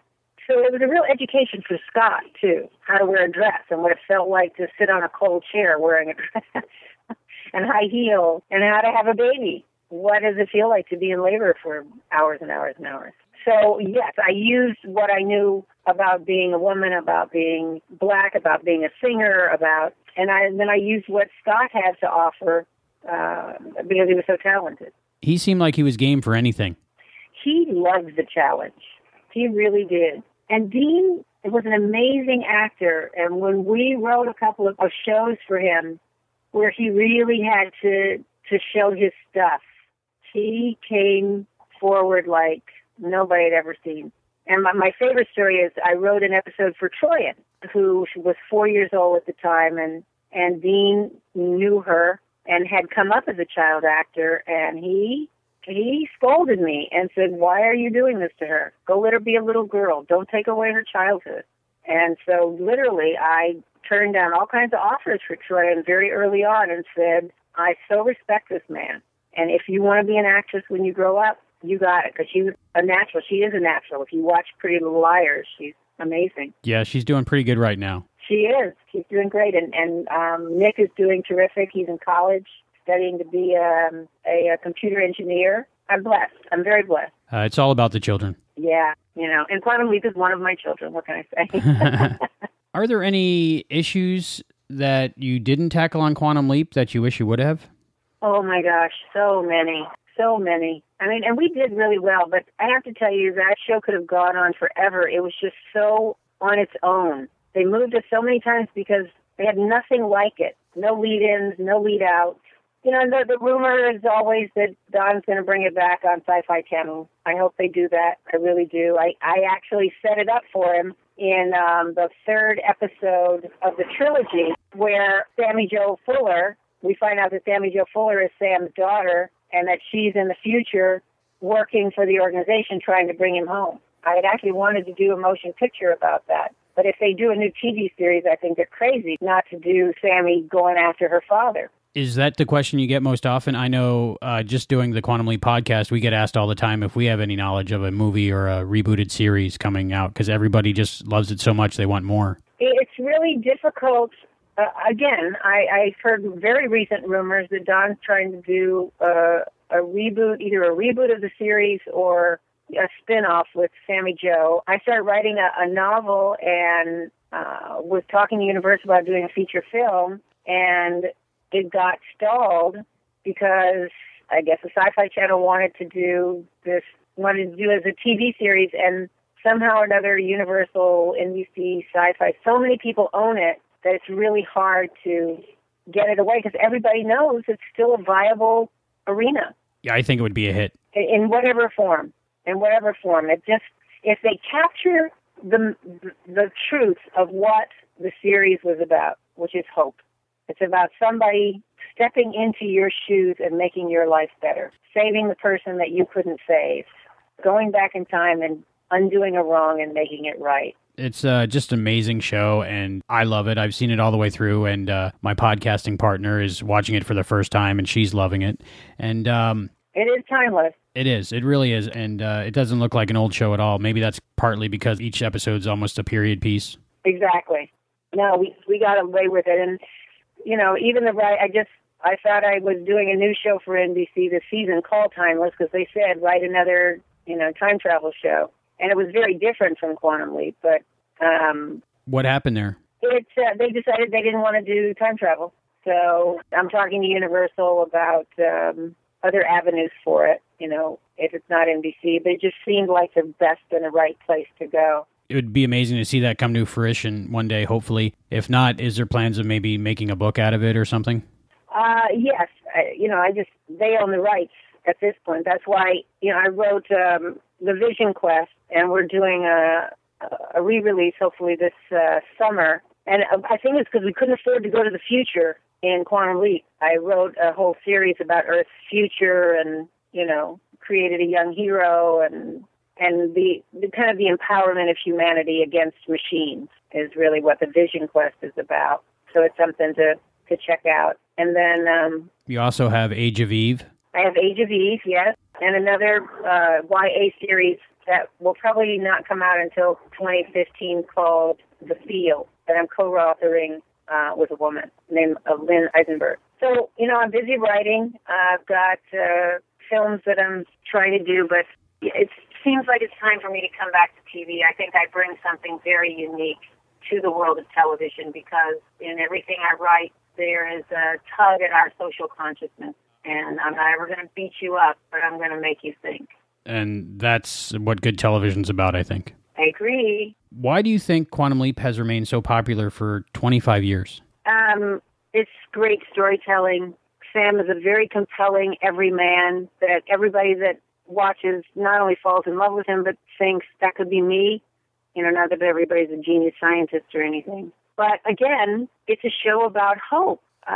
The letters that we used to get from people were so incredible. There was one episode, I can't think of the name of the episode, but the family had a child who was dying, and they were on, a cancer ward or something, and the family had gotten together, and then the rest of the ward got together, and they watched the episode, and at the end of the episode, they realized that they had given up on their child. And the show made them realize not to. And somehow or another, that rally to that child actually saved his or her life. And to this day, I still get emails and letters and Facebooks updating me on the fact that because they didn't give up, that child went on to live a life. Amazing. That's pretty powerful. Every little decision you make really does affect the future. That's right. Okay, thank you so much, and really a big fan and very grateful. Thank you so much. Well, thank you so much.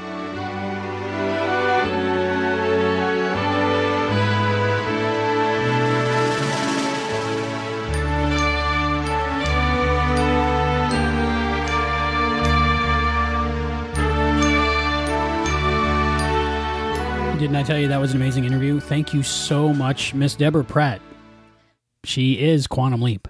That was awesome to hear her thoughts and everything on the series. And if you go to quantumleappodcast.com, there is more of the interview there that was a little too spoilery for this episode. But if you have already seen all of Quantum Leap, then you can go and listen to the full Deborah Pratt interview and listen to how we talk about what she thought about the ending of the show. Man, I gotta wait to listen to that. You gotta wait a few years, but then you can listen to it. But it was great to talk to her, and again, a once-in-a-lifetime experience, and it makes all the work we've done on the Quantum Leap podcast worth it, just for that, if nothing else. All right, we have some feedback. We have an email from Robbie Bonham. Hi from Ireland. Hi guys, just a quick mail from across the Atlantic on this tiny little island, the same size as Indiana, don't you know? To say I've only recently discovered your podcast and am enjoying it enormously. I was a fan from Quantum Leap's first episode, probably broadcast here a few months after its debut in the States, and it remains to this day one of my favorite shows. It's nice to have a regular podcast for a show that's no longer running, and I hope to hear you get through all 5 seasons. Keep up the good work and happy leaping. Robbie. That is awesome. People listening to us in Ireland. Hi, Robbie. I love Ireland. I love Irish stuff. I love Irish music. I love how you talk about Ireland like you've been there. We would love to visit Ireland someday. I've never been there. I love Irish stuff. Well, Irish pub music on my Pandora, always. Celtic music, I love all that stuff. But it's really cool that you're listening in Ireland. That's the plan. We're going to do all 5 seasons and maybe more. And listen along and keep sending us emails. Let us know what you think. We want to hear from you. So thank you very much, Robbie, for that email. And please keep writing us and make sure you keep in contact with us. We have a quick message from Hayden. I got a very nice surprise when I got home today. My Quantum Leap comic book was waiting for me at the door. Thanks so much, Albie and Heather. I can't wait to read it. So Hayden won the Quantum Leap comic book for his essay. You still have a chance to win a Quantum Leap comic book if you send us an essay, What Quantum Leap Means to Me. And I think there's about 5 left.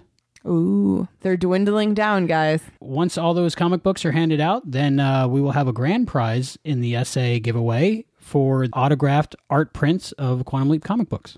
We also asked a question to our Facebook Quantum Leap podcast community. Do you think Quantum Leap is sci-fi, fantasy, or both, and why? Hayden McQueenie said Quantum Leap is its own genre. Derek Carter said, I agree 100%. It's got everything. Action, suspense, drama. Mischief Maker Studios said, I was thinking the very same thing. Rich Lodwig said, how about a new category? Just as sitcom, situation comedy, let's have sci-com. But truthfully, during the series run, it hit every category except adult porn. Historical, documentary, comedy, fantasy, drama, action, sport-themed, future-based, theological, moral, ethics, philosophical, and of course romance. I truly believe that is why the show is such a success to such a varied audience, and why those of us that really loved it can still talk about it all these years later, as if it was just on last night. Okay, the soapbox is available for whoever is next. Very good point, Rich. You always see it just slammed right into that sci-fi fantasy category. But it really is its own thing. It is. It's got everything. It's almost uncategorizable. I have to say, I like the concept of sci-com. That's a pretty cool idea. It is funny. But I like that answer. Gail Banks says, love the show. Okay, Monica Fisher said, it's been my favorite for years. It has everything one could want in a show. Best show ever. Warren Phoenix Johnson says, if it must be pinned down, it's obviously sci-fi. Oh, and yes, I am a nerd. We're all nerds. It's okay. That's why we're here. Bobby Malecki said, never came out with a rumored movie. Was there a movie rumored? Yeah, a lot of movie rumors. That's how a lot of people find us, trying to find the Quantum Leap movie. Well, at least we're keeping it going. We're keeping it alive, hopefully bringing it back, rejuvenating it. Andrew Carden says, multi-genre really, because that show dealt with many issues and various subjects and had kisses with history as well as historical facts like Ford tripping down the steps of Air Force One or documenting the Watts riots. It was also entertainment in that it told unique stories and was funny. Yeah, it's definitely multi-genre. I agree. Alex S. Caden said, best show ever. After MASH, of course. MASH was pretty good. You ever watch MASH? Some of it. I didn't watch it all. I have it all on DVD if you're ever bored. Lucas Capel says, it's speculative fiction, the genre that covers both sci-fi and fantasy. Teresa L. Ryder said science fiction. Plain and simple. And Naomi Feliciano says, what I do like about the show is the history. Yeah, they do touch on so many different things. I mean, history is obviously a big part of it. And science fiction with the time travel and a little bit of fantasy. It really is a multi-genre show. It is kind of its unique own thing. For me, time travel can fit into at least 2 different categories, sci-fi or fantasy. And for me, it depends on the method of the time travel. For example, if you build a time machine out of a DeLorean, that's technology that helps you travel through time. It's science fiction. If you just get hit on the head with a rock and end up in the past, that's fantasy. If you go into a closet and hold your fists really tight in a dark space, is that fantasy or sci-fi? For me, that would be fantasy. You're talking About Time. Great movie. We just watched it. We recommend it. Yeah, it was good. Just came out on Blu-ray. It's a great movie about time. But for me, that would be fantasy, even though it was in the science fiction section when I bought the Blu-ray. So you're saying if it's technology-based, it's science fiction? To me, yes. And if it's just you wish it or you can do it by looking at a picture, it's fantasy. So About Time, Butterfly Effect, fantasy. Back to the Future, Bill and Ted's Excellent Adventure, sci-fi. I like your explanation. So that's for me. So you think Quantum Leap is sci-fi?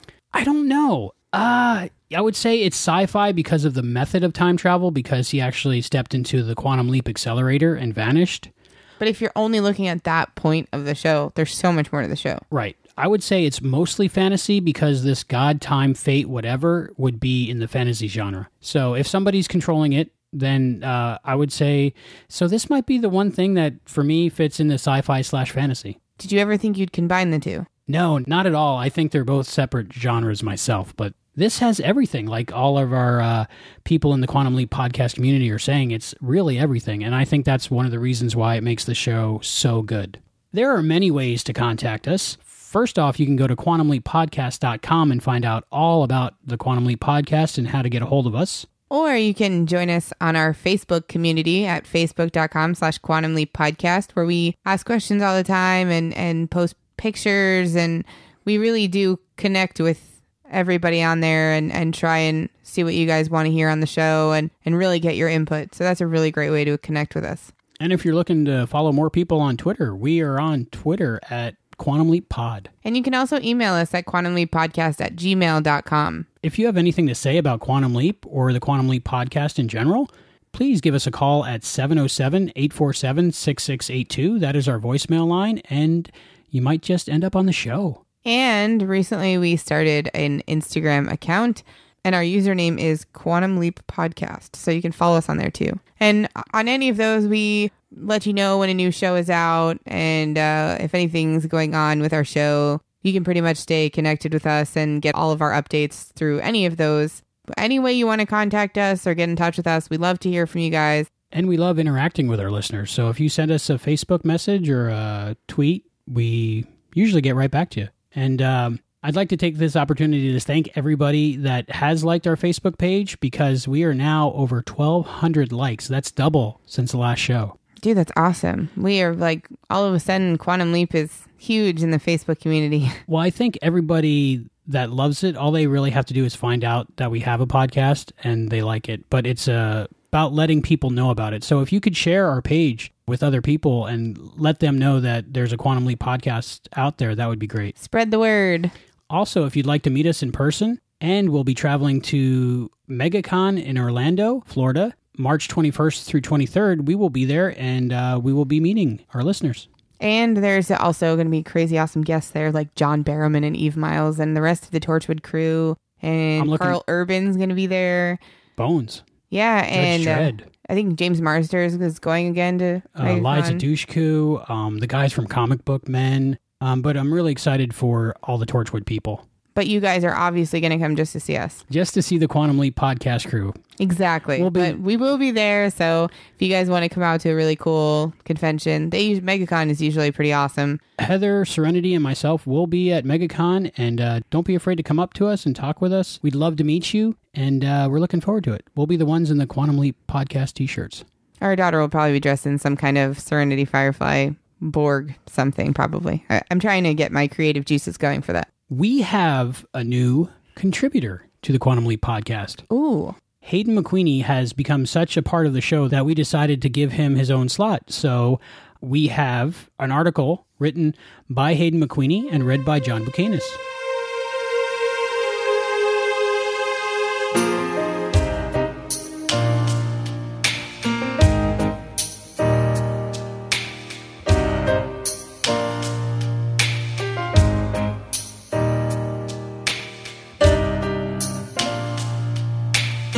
just say, I think What Price Gloria must have been the episode that everyone working on the show was dying to make. It just seems like so much fun. Apart from poor Scott Bakula having to take part in that masochistic blinding ritual, the humor in the episode was a joy to watch.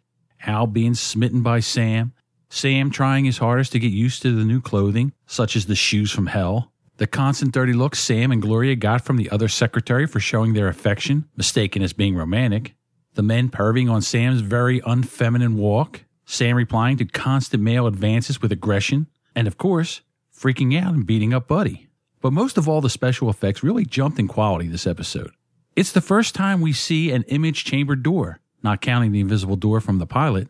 Al was passing through more objects, and the mirror shots were brilliant. They must have really wanted to emphasize the absurdity of Sam having a woman's aura by having the aura being seen as much as possible. I think this episode has the most mirror shots of any episode throughout the series, and they did such a good job in this case that I really believed it was Sam's reflection. The putting on lipstick mirror shot is my favorite, but honorable mention goes to when Sam is getting dressed for work and Gloria helps him. An interesting bit of trivia is that Jean Sagal, who played Gloria, has an identical twin sister. So in this scene, the mirror actually is a window with Scott Bakula and Jean on one side and Loren Chibet and Liz Sagal on the other acting as their reflections.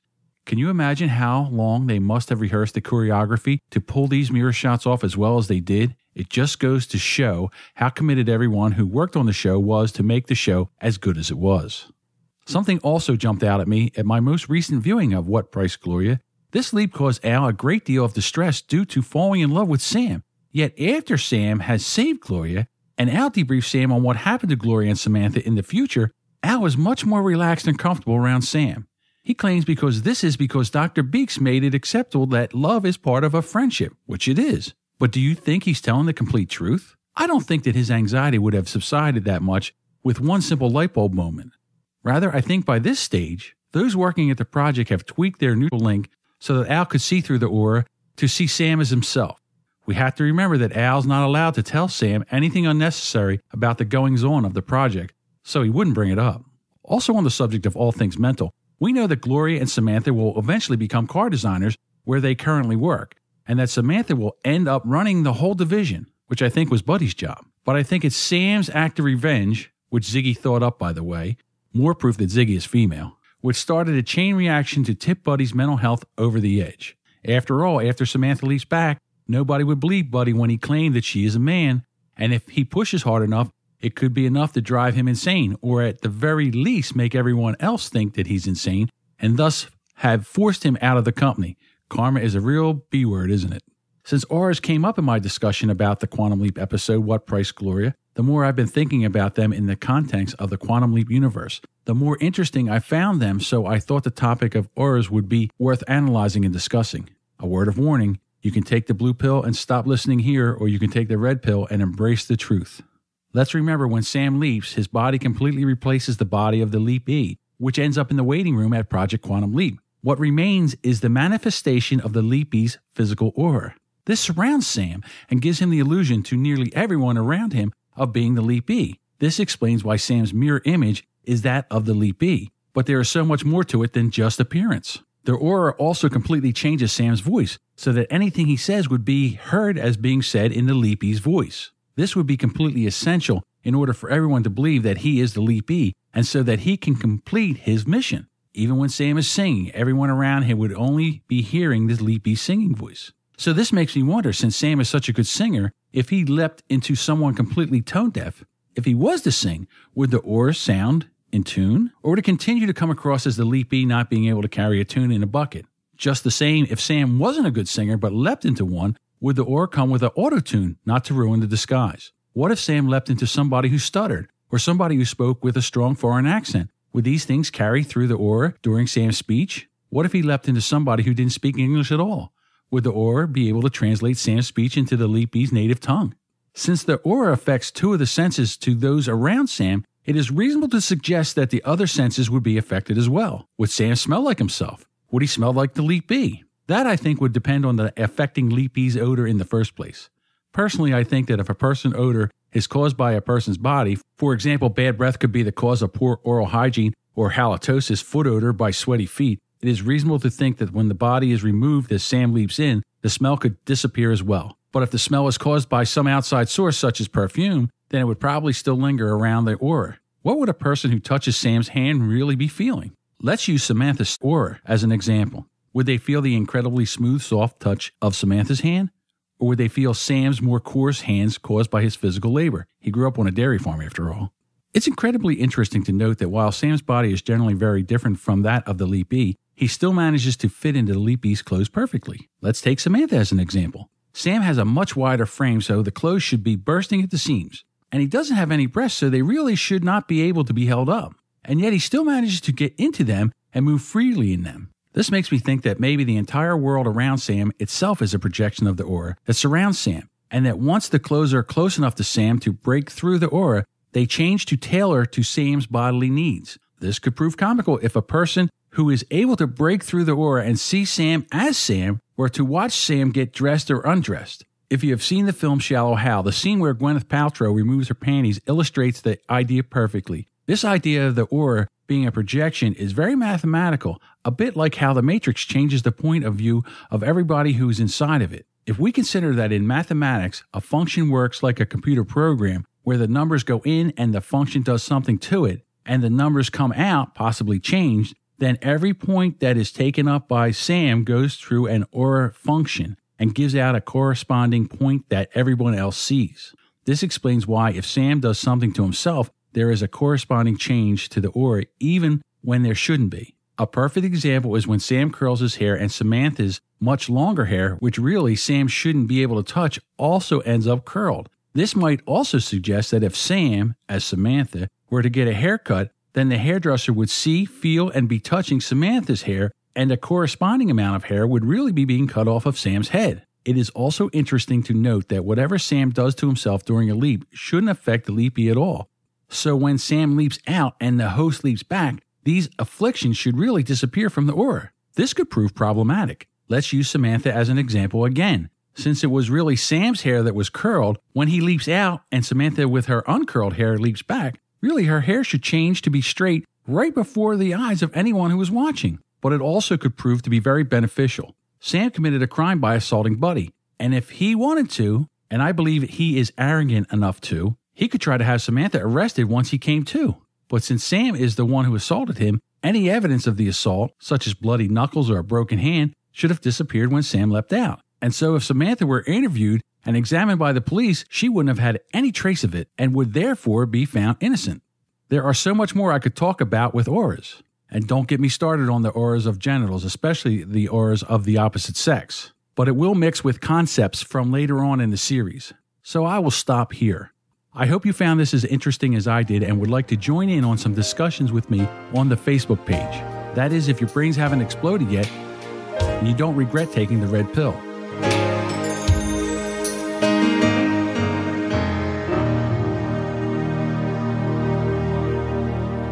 Thank you, Hayden. That was really great. It was awesome to hear your take on What Price Gloria. I always look forward to what Hayden has to say. Heather, I understand you have some trivia?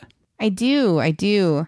The actor who played Parker on the blind date, who ended up marrying Gloria, his name is Greg Berger, and he's actually a very accomplished voice actor. And he's been in many animated shows and movies, including Men in Black, Star Wars The Clone Wars, Monsters University, Batman the Brave and Bold, The Simpsons, and many, many more. His most famous, though, is playing the voice of Odie in Garfield and Friends. Oh, that's awesome. Yeah, it's pretty cool. Voice acting is awesome. To have to portray a character just through your voice without being able to use your facial expressions and hands, and I think that's really cool. Little fun fact, Jean Segal, who played Gloria, was actually born only 7 days before the leap date. Oh, wow. That's a coincidence. Yeah, it's kind of interesting. Lorraine Shabbat could also be seen as Samantha's mirror image in future episode Shock Theater. Ooh, Shock Theater is a good one. And there will be a lot of cameos from past leapies in that episode. I guess if you have a good one. Oh, so they like, I'm not even going to ask. I'm not even going to ask. It's going to be good. I know we already talked about it, but this was originally supposed to be the season premiere for season 2. But they actually aired it later in the season instead of the first one. So I don't know why they did that. Do you know why they did that? I don't know. If anybody knows, please let us know. They actually named this episode after a movie called What Price Gloria in 1952. I've never seen that. Me neither. I wonder what it's about. I'm not sure. Something to watch, though. So this is the first time that Sam leaps into a woman, obviously. But it's also the first time that he leaps into someone who's not wearing any clothes.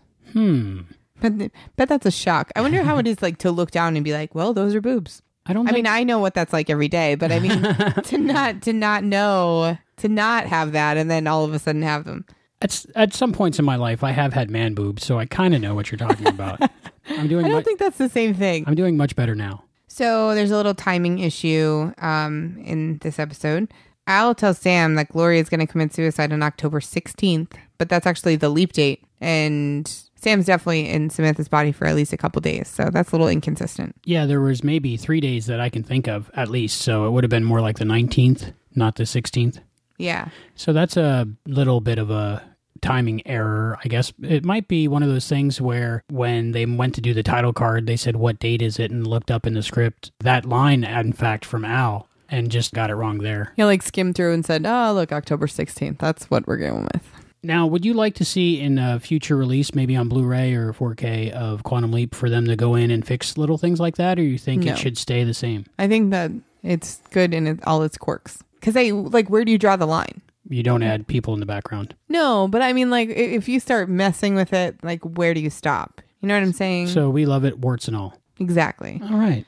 And also a little error. Sam mentions President's Day. I guess President's Day was not even around. Wasn't created until the 1970s. The way I took it was when Sam mentioned President's Day, Gloria was like, President's Day? Had like a weird look on her face, like, I've never heard of that. So that might be just like mentioning microwave popcorn or something. So he said something he shouldn't have as a time traveler. See, I didn't know that. I would have totally mentioned President's Day and not known that it wasn't around until the 70s. And for our last little fun fact here, on October 16th, 1961, that's the leap date. And Sam says that Roger Maris is about to break Babe Ruth's home run record.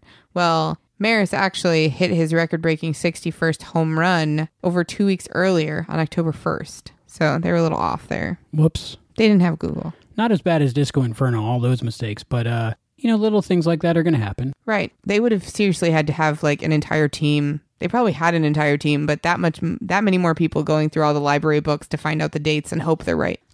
Going through library books. Well, like encyclopedias. Yeah, I understand the concept, but it's just so funny that we don't do that kind of stuff anymore. There's no card catalogs. We just rent something on our phone from the library. Totally learned about card catalogs in school, though. Silly. Do you know the Dewey Decimal System? I learned about that in school. I've played a woman before. Well, that wasn't a woman. That was kind of a transvestite. But what's the hardest part about really trying to sell a woman? Well, I don't have to really sell a woman like Dustin Hoffman did in Tootsie. Mm-hmm. But for me, the hours being in the heels, it's just very uncomfortable. I can't say that I look forward to the clothes and to the drapings because the earrings are very uncomfortable and the clothes are just tight. Sorry. The period stuff is tight, and I don't know how the women do it. It's, you're bound up all day long, and boy, when the day's over and you're taking those stockings off and getting out of that bra.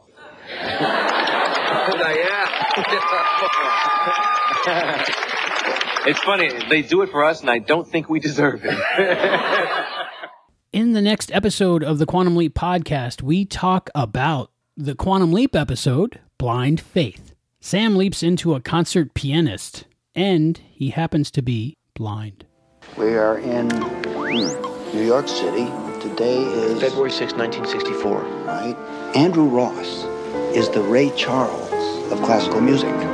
You don't understand what it's like to be told by someone that you have no talent, that you'll never amount to anything, and that you're not pretty enough for anyone to ever want. I kill myself putting you through nursing school, and you go gallivanting through the city with God knows who. I wasn't with anyone. It was just a concert. And when you flunk your finals, it will be more than just a concert, won't it? And when you wake up 20 years later, and you realize that you're no longer young and good looking, but you're tired and you're worn out from trying to support that baby, it will be more than just a concert, won't it? According to Ziggy, Andrew's concert was a huge success. It won't be now. And, oh boy, after the concert, Michelle was strangled in Central Park.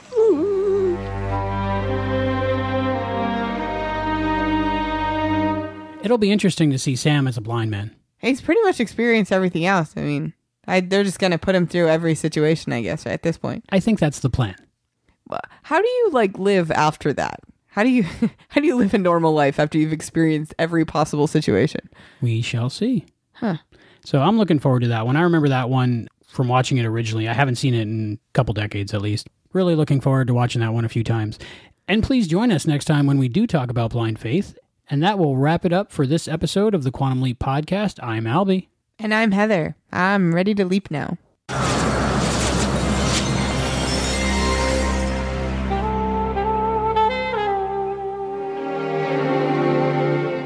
There are always a few surprises associated with time travel. Some of them are small,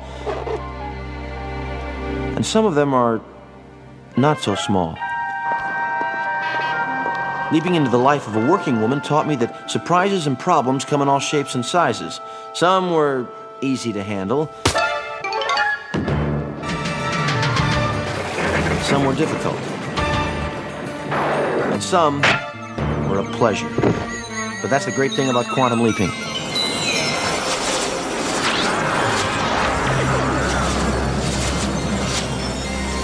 I can always count on it being a surprise.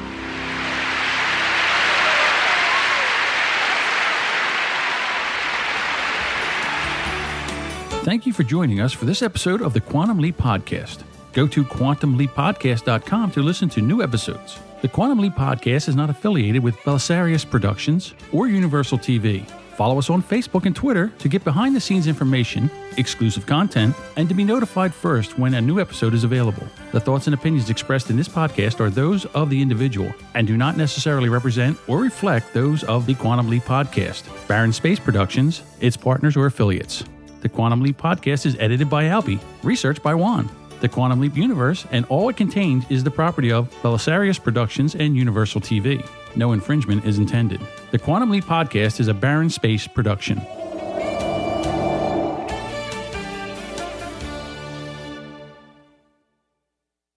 A fun episode about suicide. Did you write that? Okay. But I love Sam's attitude. I love attitude. That's a new word too. Yeah. This last time, I can tell the family resemblance. I can tell the family... It's like resemblance and ambulance in the same word. Sorry. When I watched it this time, I could tell the family resemblance. It's always one word I get stuck on. Okay. It's like they needed an ambulance. Because they resemble each other. Yes. Okay. You did it. You made me laugh. Sorry. But this last time I watched the episode, I could really tell the family resemblance. You're still laughing. Resemblance? Resemblance. Okay. Resemblance. You got a pen? I'm totally putting that on Facebook. New word. Resemblance. Gloria bursts into the room and excitedly proclaims that Buddy was keeping his promotion a secret to surprise her and that he is leaving his wife in the holidays to marry her. I don't think he's leaving his wife in the holidays. You stay in Christmas. After the holidays. But it says he left his wife in the holidays. He's going to leave his wife in the holidays. Like, you stay in Christmas and I'm going to move on. Gloria burst into the room and excitedly proclaimed. Gloria bursts into the room and excitedly proclaimed. What the No, she doesn't.